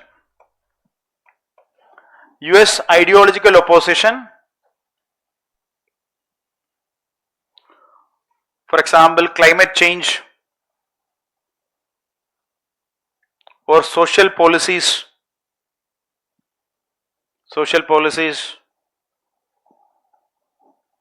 which include immigration, LGBT, all these areas.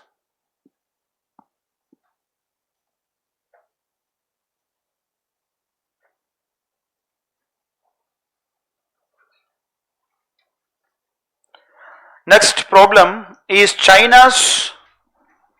So one is US,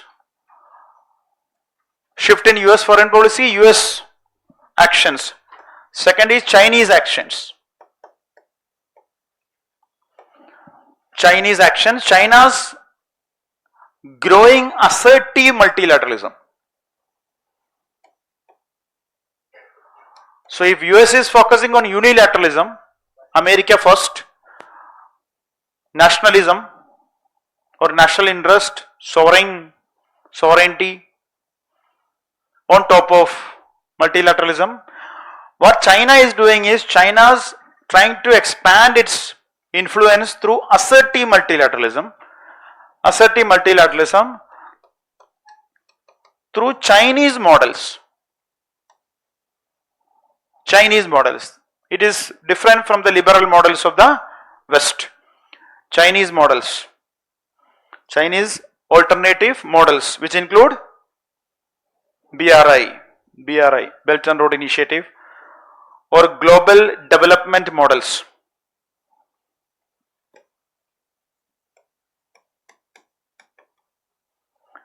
Chinese alternative models. Next, another key thing is China is also increasing its financial contribution. What is India's financial contribution? It is around 1%. China's contribution 20%. US 22%. Very good. Those who read the article, they are able to recollect the data. So India's contribution is just around or less than 1%. UN contribution is less than 1% financial contribution. But China's contribution is 20%. It is almost equal to US contribution of 22%. So that is, China is also major financial backer, a major financial backer of the United Nations. Next problem with respect to China is the Chinese bloc politics. Chinese bloc politics, that is, for example, Russia-China alliance. In United Nations, Chinese bloc politics. So Russia and China declared their partnership as, what is their partnership called? Yeah, no limit partnership. There is no limit partnership. So they are having a very active economic, military, diplomatic collaboration. No limit partnership. Fourth one of China is China's focusing on alternative platforms, alternative forums. China's focus on alternative forums. Example, SCO, BRICS.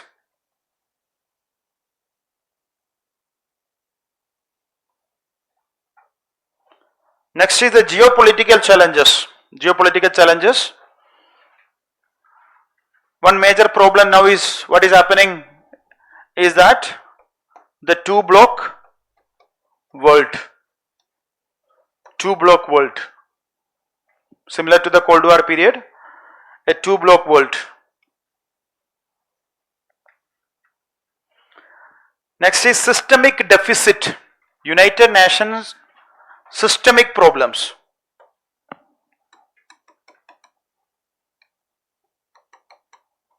United Nations systemic problems. What are the systemic problems? There is a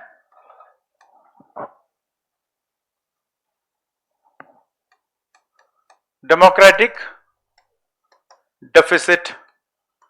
There is a solidarity deficit. United Nations, what is the problem? There is a democratic deficit. What is the democratic deficit in UN? Yeah, power asymmetry, especially P5 countries and others. P5 countries and others. So there is a power asymmetry. P5 countries enjoys veto power, more power compared to other countries. So there is a democratic deficit, which is a problem in a multilateral organization. Second is solidarity deficit. What is the problem? There is no consensus on even major global challenges, problems. There is lack of solidarity. So solidarity deficit. This undermines what? Undermines multilateralism. Undermines multilateralism.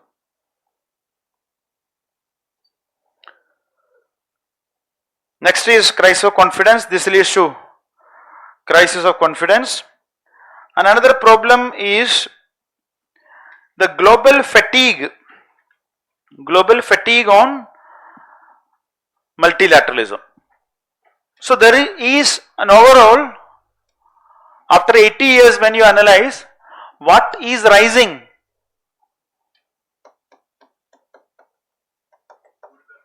populism is rising, nationalist sentiments and populism is rising, and there is a global fatigue with multilateralism.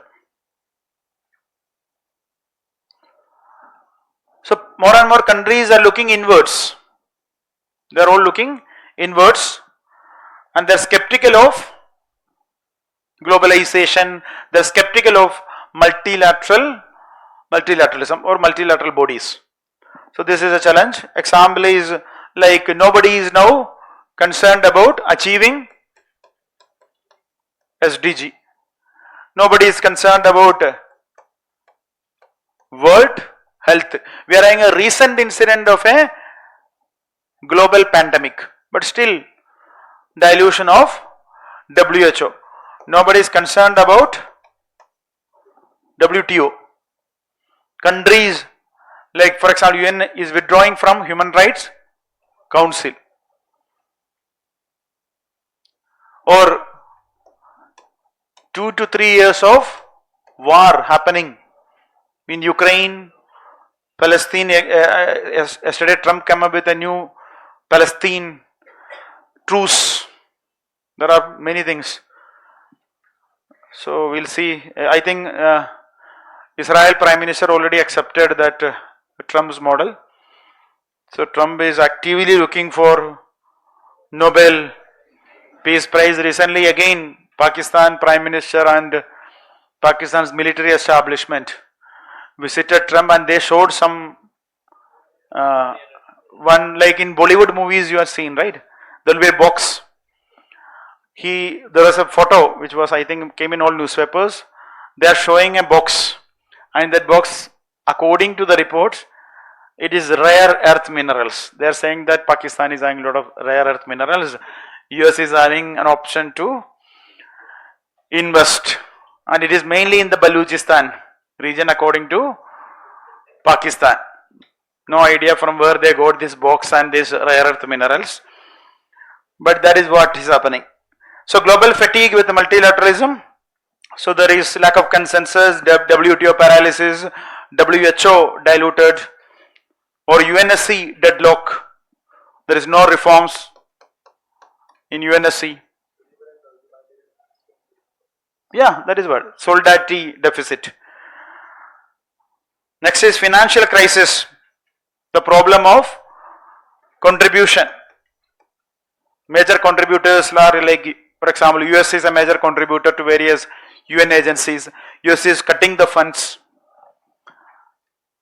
So financial crisis of UN agencies, UN peacekeeping. So overall, shrinking financial base. Next is emerging global challenges. What is emerging challenges? Cyber security, AI governance,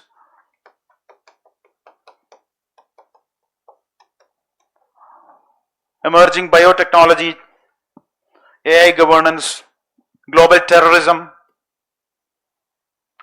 all these things, new technologies. So these are all challenges. You need what? These are global problems. Global problems need global solutions. One country cannot handle this. Next is India's case. What is India's case? Large democracy, our civilizational heritage of Vasudhaiva Kudumbakam, those things you can write in your answers. Okay. Then we already discussed about something in when we discussed SIR topic. What is that? Yeah, mother of democracy. India is the mother of democracy. Ancient examples of democracy in ancient India. So those kind of things. So largest democracy, major economy. Then India is a nuclear weapon state, military power. And India is also seen as a voice of the global south.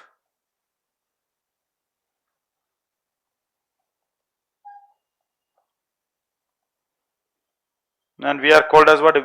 Vishwamitra. Write these points. Vishwamitra, Vasudhaiva Kudumbakam. So that is our position. And what is our model? We focus on inclusive growth, human-centric development models. Human-centric development models. Digital public infrastructure and all. However, there are certain risks.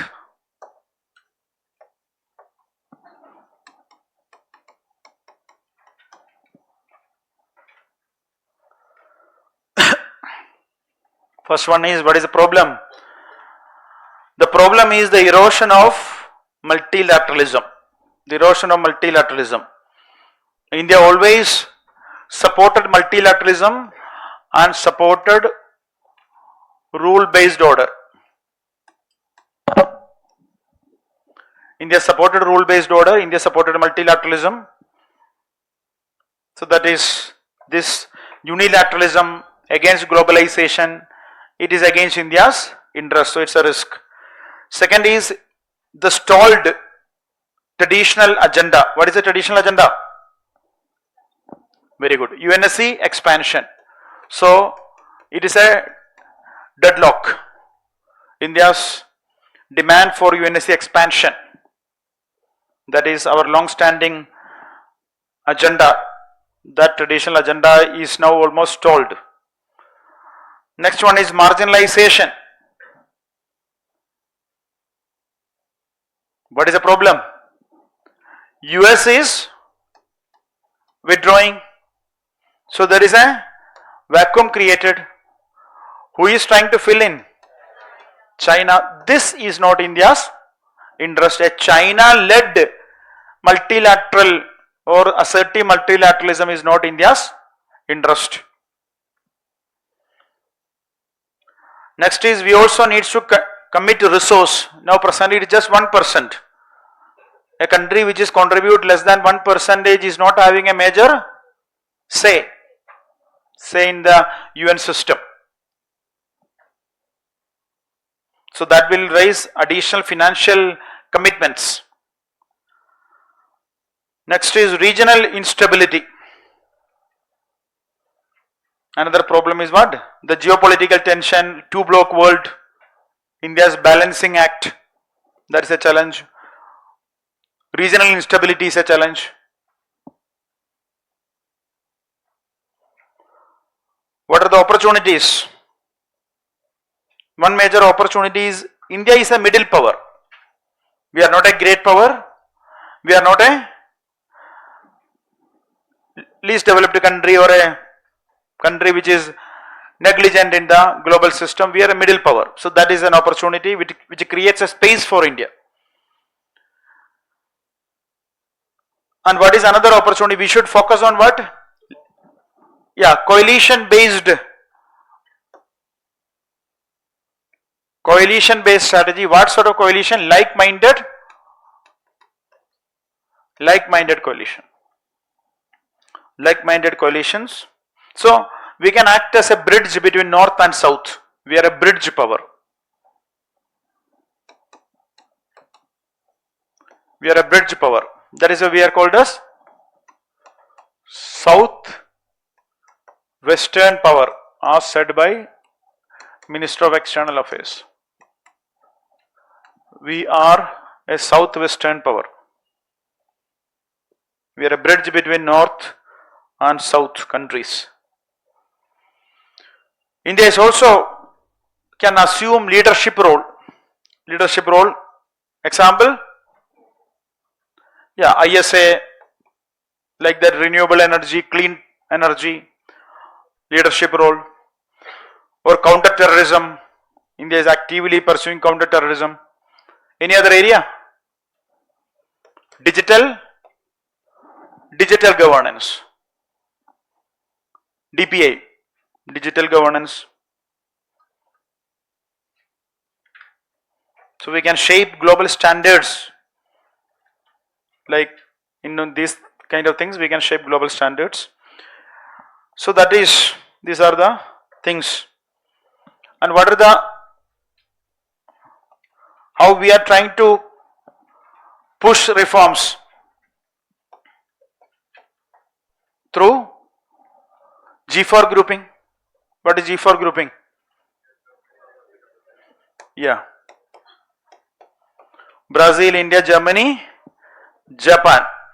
Big J grouping. So India is pushing reforms through a coalition of countries which include Brazil, India, Germany, Japan. So that is how we are pushing the reforms. Yeah, UNSC reforms. If you are able, that is our traditional agenda. If we can bring in reforms UNSC, that itself will bring reform to United Nations. So finally, a conclusion: reformed multilateralism. So this is a very direct question. There is no confusion. You can start with either the context or a quote. Check the answers. I'll give you 1 minute.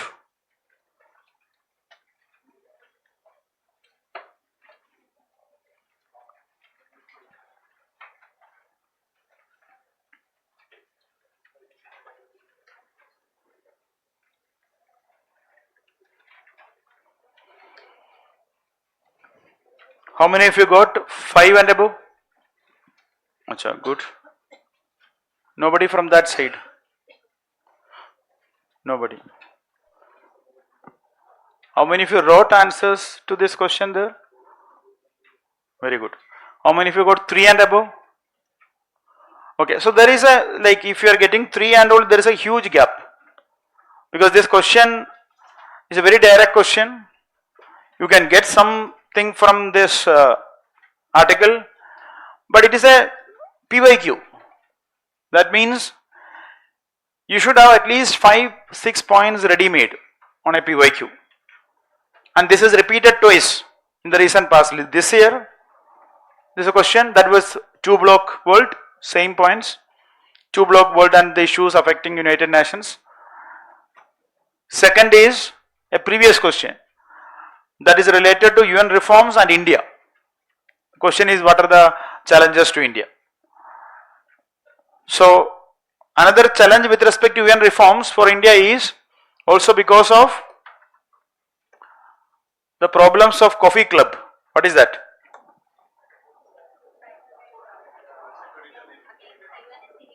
Yeah, there is a similar group which is against India's getting entry to UNSC.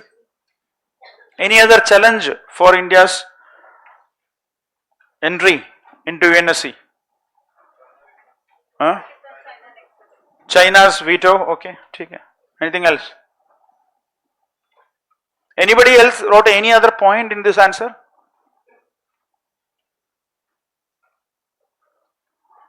I did not write this many points, and you are asking other points. So next is the last question, then we will move to the domestic violence.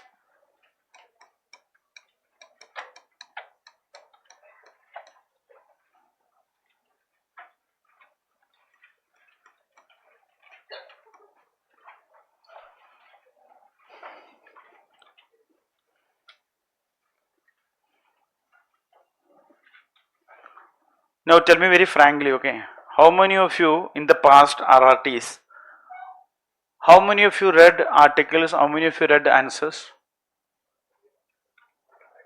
Answers uploaded, RRT answers uploaded. How many of you read articles? How many of you read answers? Upload? तो आप कैसे पढ़ा? My question is, how many of you uploaded the answers? There are RRTs, 6, 7, 8, 9 RRTs. Answers are uploaded on the portal. How many of you read?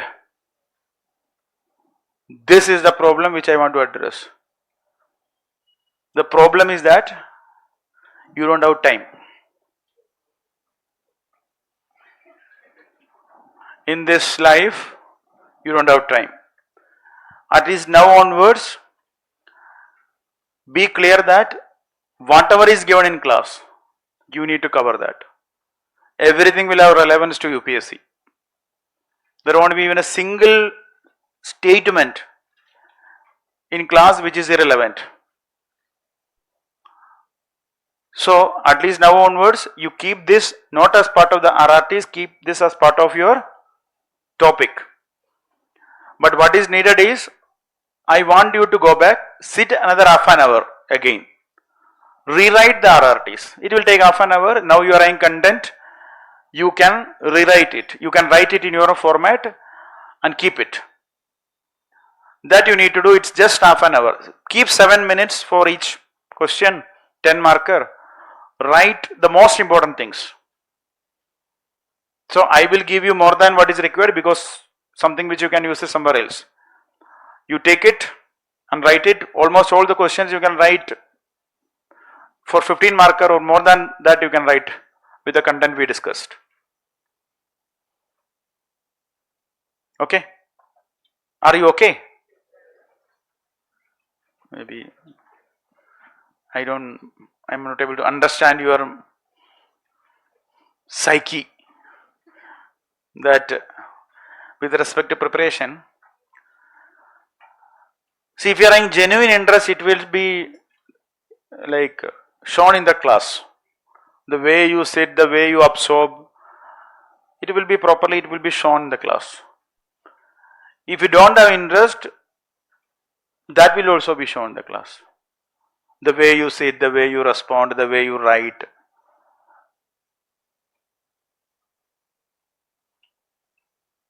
Please study.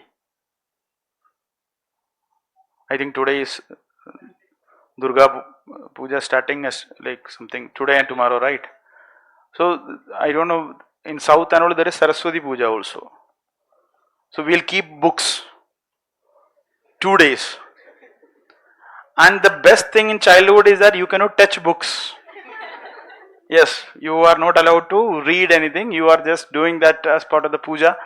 And after 2 days, you will receive that from wherever you kept that books and all. So when like children, if you are like that part of world, you will enjoy these 2 days because nobody will say that read even newspaper. Because it is believed that you are kept that for puja, you don't need to touch that. So that is the belief. But you are on puja for 365 days.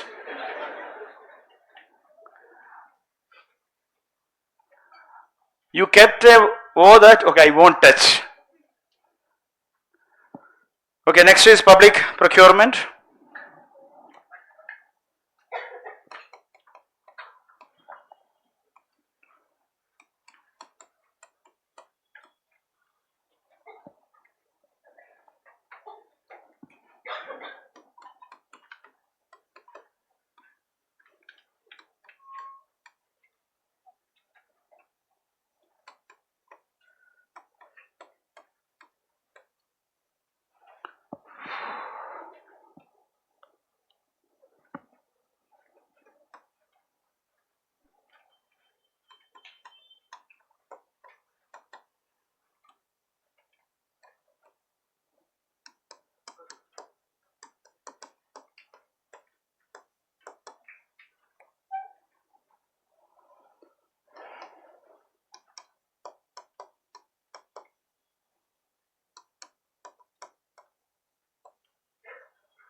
Okay, public procurement, news, introduction, data, role of public procurement, facilitating innovation and ensuring a multiplier effect. Now these kind of questions, always like while writing answers, the moment you see the question, one thing should come to your mind, there needs to be a diagram. Because there will be some scope for some kind of virtuous cycle. This will lead to that, or a flow diagram. So immediately you should remember that while reading the question itself, you should, on the side you can just write that, okay, diagram. So that you will think, okay, where I can use the diagram. Okay, so role of public procurement, there a diagram is possible. Then what is the public procurement regime in India? What is the previous regime? Challenges, changes and recent reforms, success of that, shortcomings, way forward with the global best practices. Now this topic is relevant in like governance area, social justice area, economy and even security area, like defense indigenization, procurement, that is also useful in security. So that is, means even if like the question on governance, corruption or e-governance, everywhere this topic will come. It's also related directly with the topics like that. Now the context is the recent reforms, 2025 reforms to public procurement. So the introduction, what you can use is, here you can start with what is the idea of public procurement.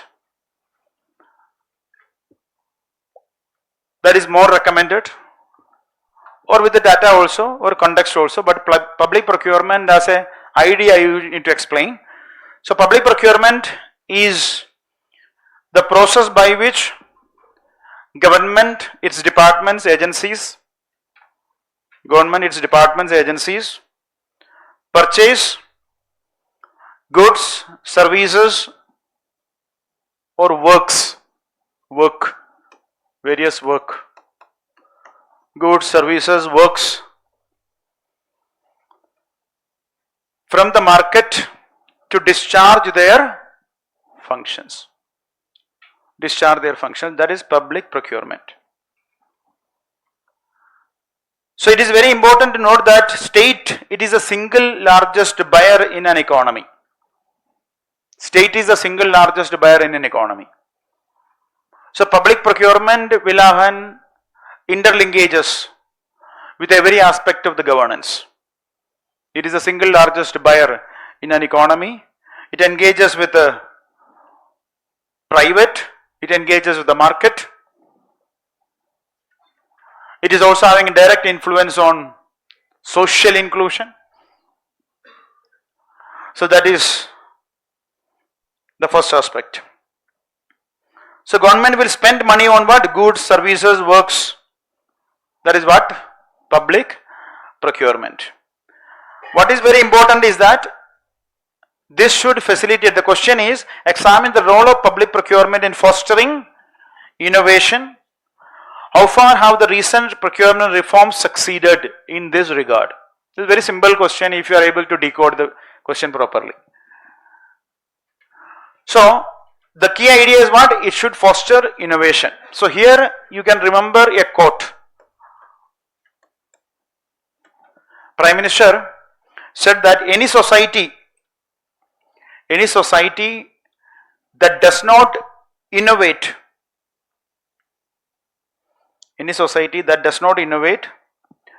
stagnates.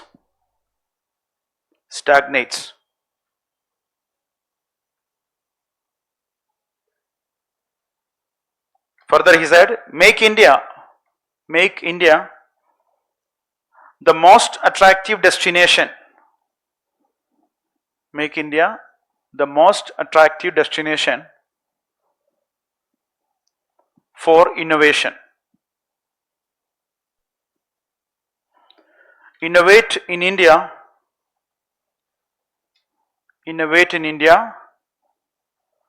and innovate for humanity. Innovate in India, innovate for humanity. So you can cut this and you can use it in simple: innovate in India, innovate for humanity. This topic is also, this quote is also relevant because another important topic for you this year is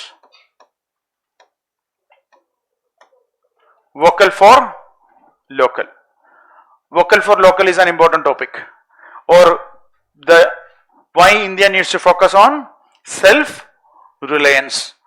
What are the challenges and what is the way forward? What are the steps to be taken for addressing this? Frequently, government is pushing for vocal for local initiative. So that is always an important topic. There also you can use the same quote. You can say that what is important? We need to innovate in India, innovate for humanity, or make India the most attractive destination for innovation. So that is the quote which you can use. Next is another key aspect of public procurement. So modern public procurement aims, the aim of the public procurement is, first one is right product, that is a quality or quantity, right product. Second, right place.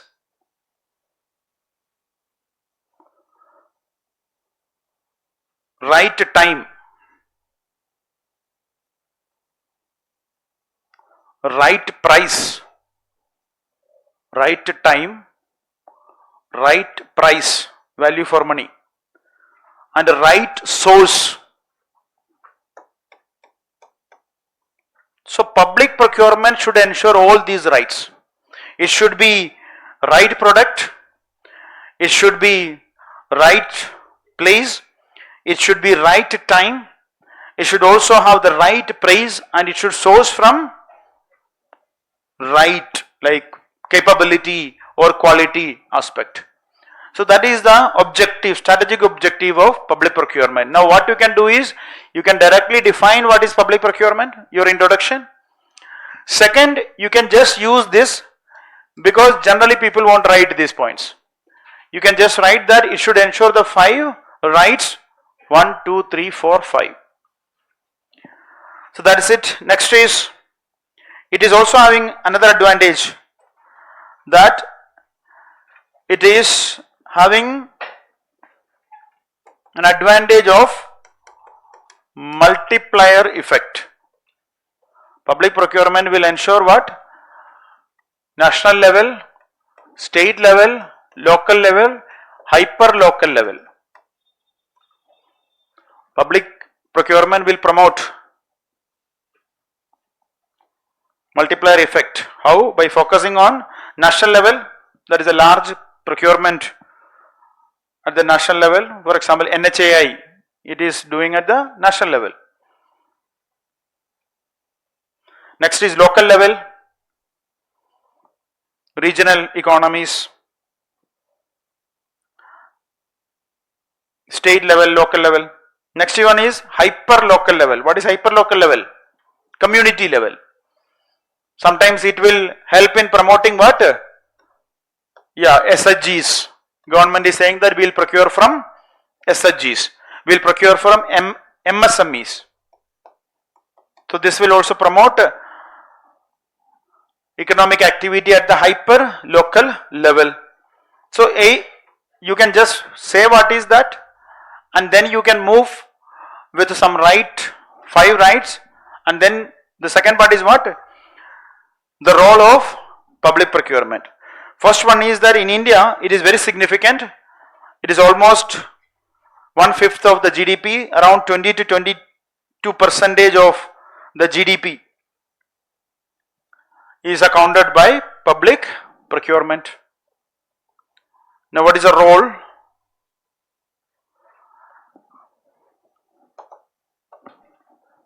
So public procurement,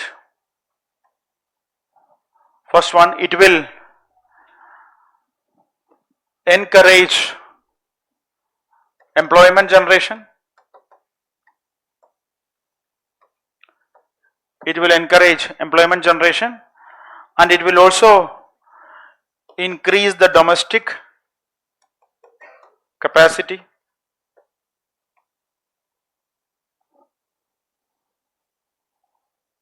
Or you can do it like this. First you put it, it will increase the domestic demand, it will increase the job opportunities, thereby contributing to growth and development. Similarly, it will also contribute to innovation. It will also contribute to innovation, thereby it will contribute to higher efficiency or the value aspect, better value, higher efficiency. This will contribute to growth and development. So public procurement will stimulate the domestic demand, it will create more employment opportunities, it will lead to growth and development. It will also stimulate innovation. Innovation will promote efficiency. Efficiency will also contribute to higher GDP growth. Now what are the key aspects? First one is the key role. First one is it will create demand pull. This is what I said. Demand pull aspects. It will create a demand because government is the largest buyer. So when government is procuring something, it will give a signal to the market. So signal will create what? More investment will come, more production will come, more job will come. So that is first one, the demand pull factors.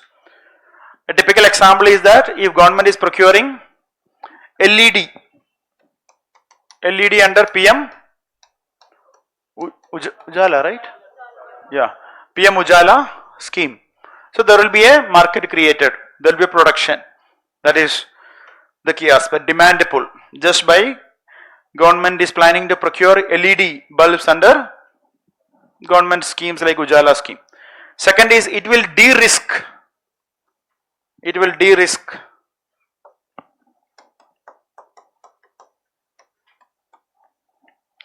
It will de-risk innovation. How it will de-risk innovation? Small firms are reluctant to invest in innovation. They are reluctant to invest in innovation. So what is the advantage? If government procurement is guaranteed, then they know that okay, they will also try to invest. So it will de-risk innovation because of guaranteed procurement, which reduce risk because they can directly sell to the government. Third one, it drives strategic sectors. Public procurement, it drives strategic sectors. Example, defense, semiconductors, defense, space, missile technology, like that. Third one, there is a spillover. Spillover to what?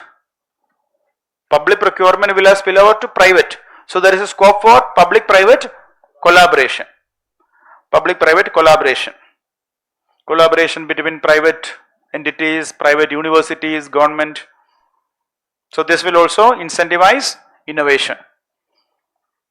For example, sustainability, green transition, all those things.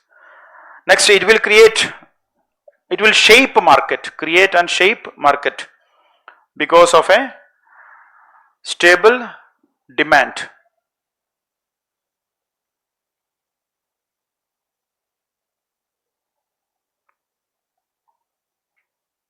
Next is, it will help in catalytic procurement. Now this you might have read in that article. So what is the idea of catalytic procurement? What is catalytic procurement?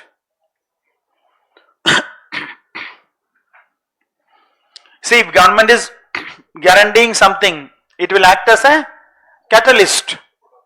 It will act as a catalyst to increase the production. That is catalytic procurement. So government may not focus just on what the immediate needs. Government also want to stimulate something, act as a catalyst. Next is mission oriented procurement. Mission oriented procurement. What is the mission oriented procurement? Used to promote some innovative solutions. Mission oriented procurement. Used to promote some innovative solutions. Yeah, it can be. It can be related to specific innovative solutions. Private? No, that is more of very like, it is not related to just one aspect because it is more of what generic aspects, no? It is basically using this as a tool for a national mission, especially like innovation, defense, space and all.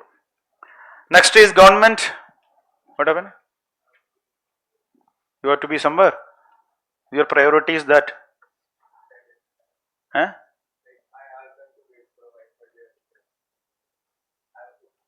Very good. So next is government is basically acting as what? Market maker.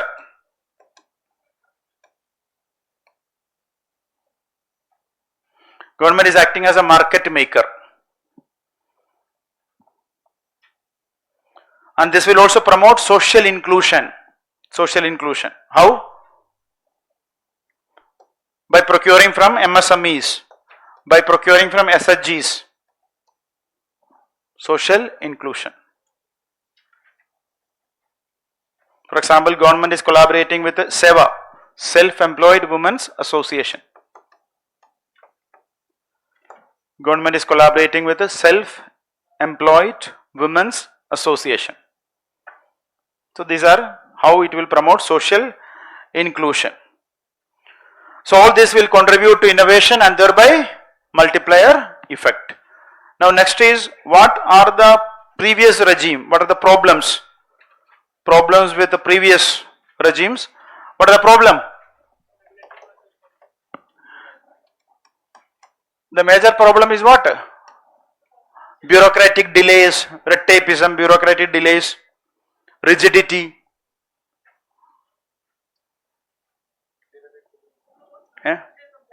Yeah, procedure compliances, rigidity, generalized rules,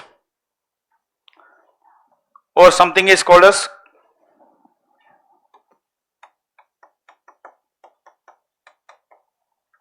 cookie cutter model. What is a cookie cutter model? Generic, one size fits all approach, uniform, cookie cutter models. So this will have a problem, one size fits all model. What is needed is what? Specialized, that is bespoke models. What is needed is customized, bespoke. Bespoke models are needed, specialized models are needed, customized models are needed.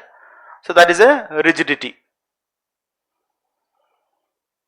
Another problem is the overall bureaucratic delay, or there was also another key aspect that there was a mandatory rule that government can use only GEM for procurement. Now it will limit its options. It will go against the 5 rights. 5 rights we discussed. You should always procure from what? The best options. So GEM is rigid, because when you put something mandatory you need to procure, then it will create problem. So what are the reforms? First one is shift from L1, that is lowest cost, to quality. Shift from lowest cost to quality.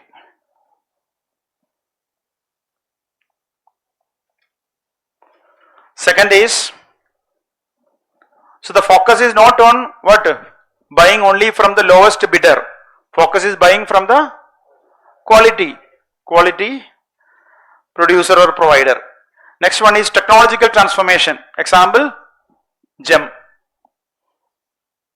So GEM replaced the rigid manual procedures, that is technological transformation. Third one is strategic alignment with a national mission.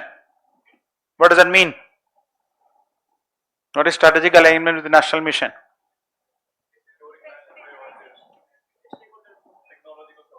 Yeah, technological sovereignty, self-reliance, Atmanirbhar Bharat, Make in India, these are our national missions. So this procurement also needs to be in alignment with these national missions like Make in India or Vocal for Local, those things. So recent reforms, first one is exemption under GEM exemptions. So for specialized procurement, you can bypass the GEM also. GEM exceptions are given if there is a specialized procurement. Similarly, institutions, their heads can also take a decision. You don't need to go through the bureaucratic system. Institutions, that is delegated authority. Institutions, their vice chancellors, they can also take a decision.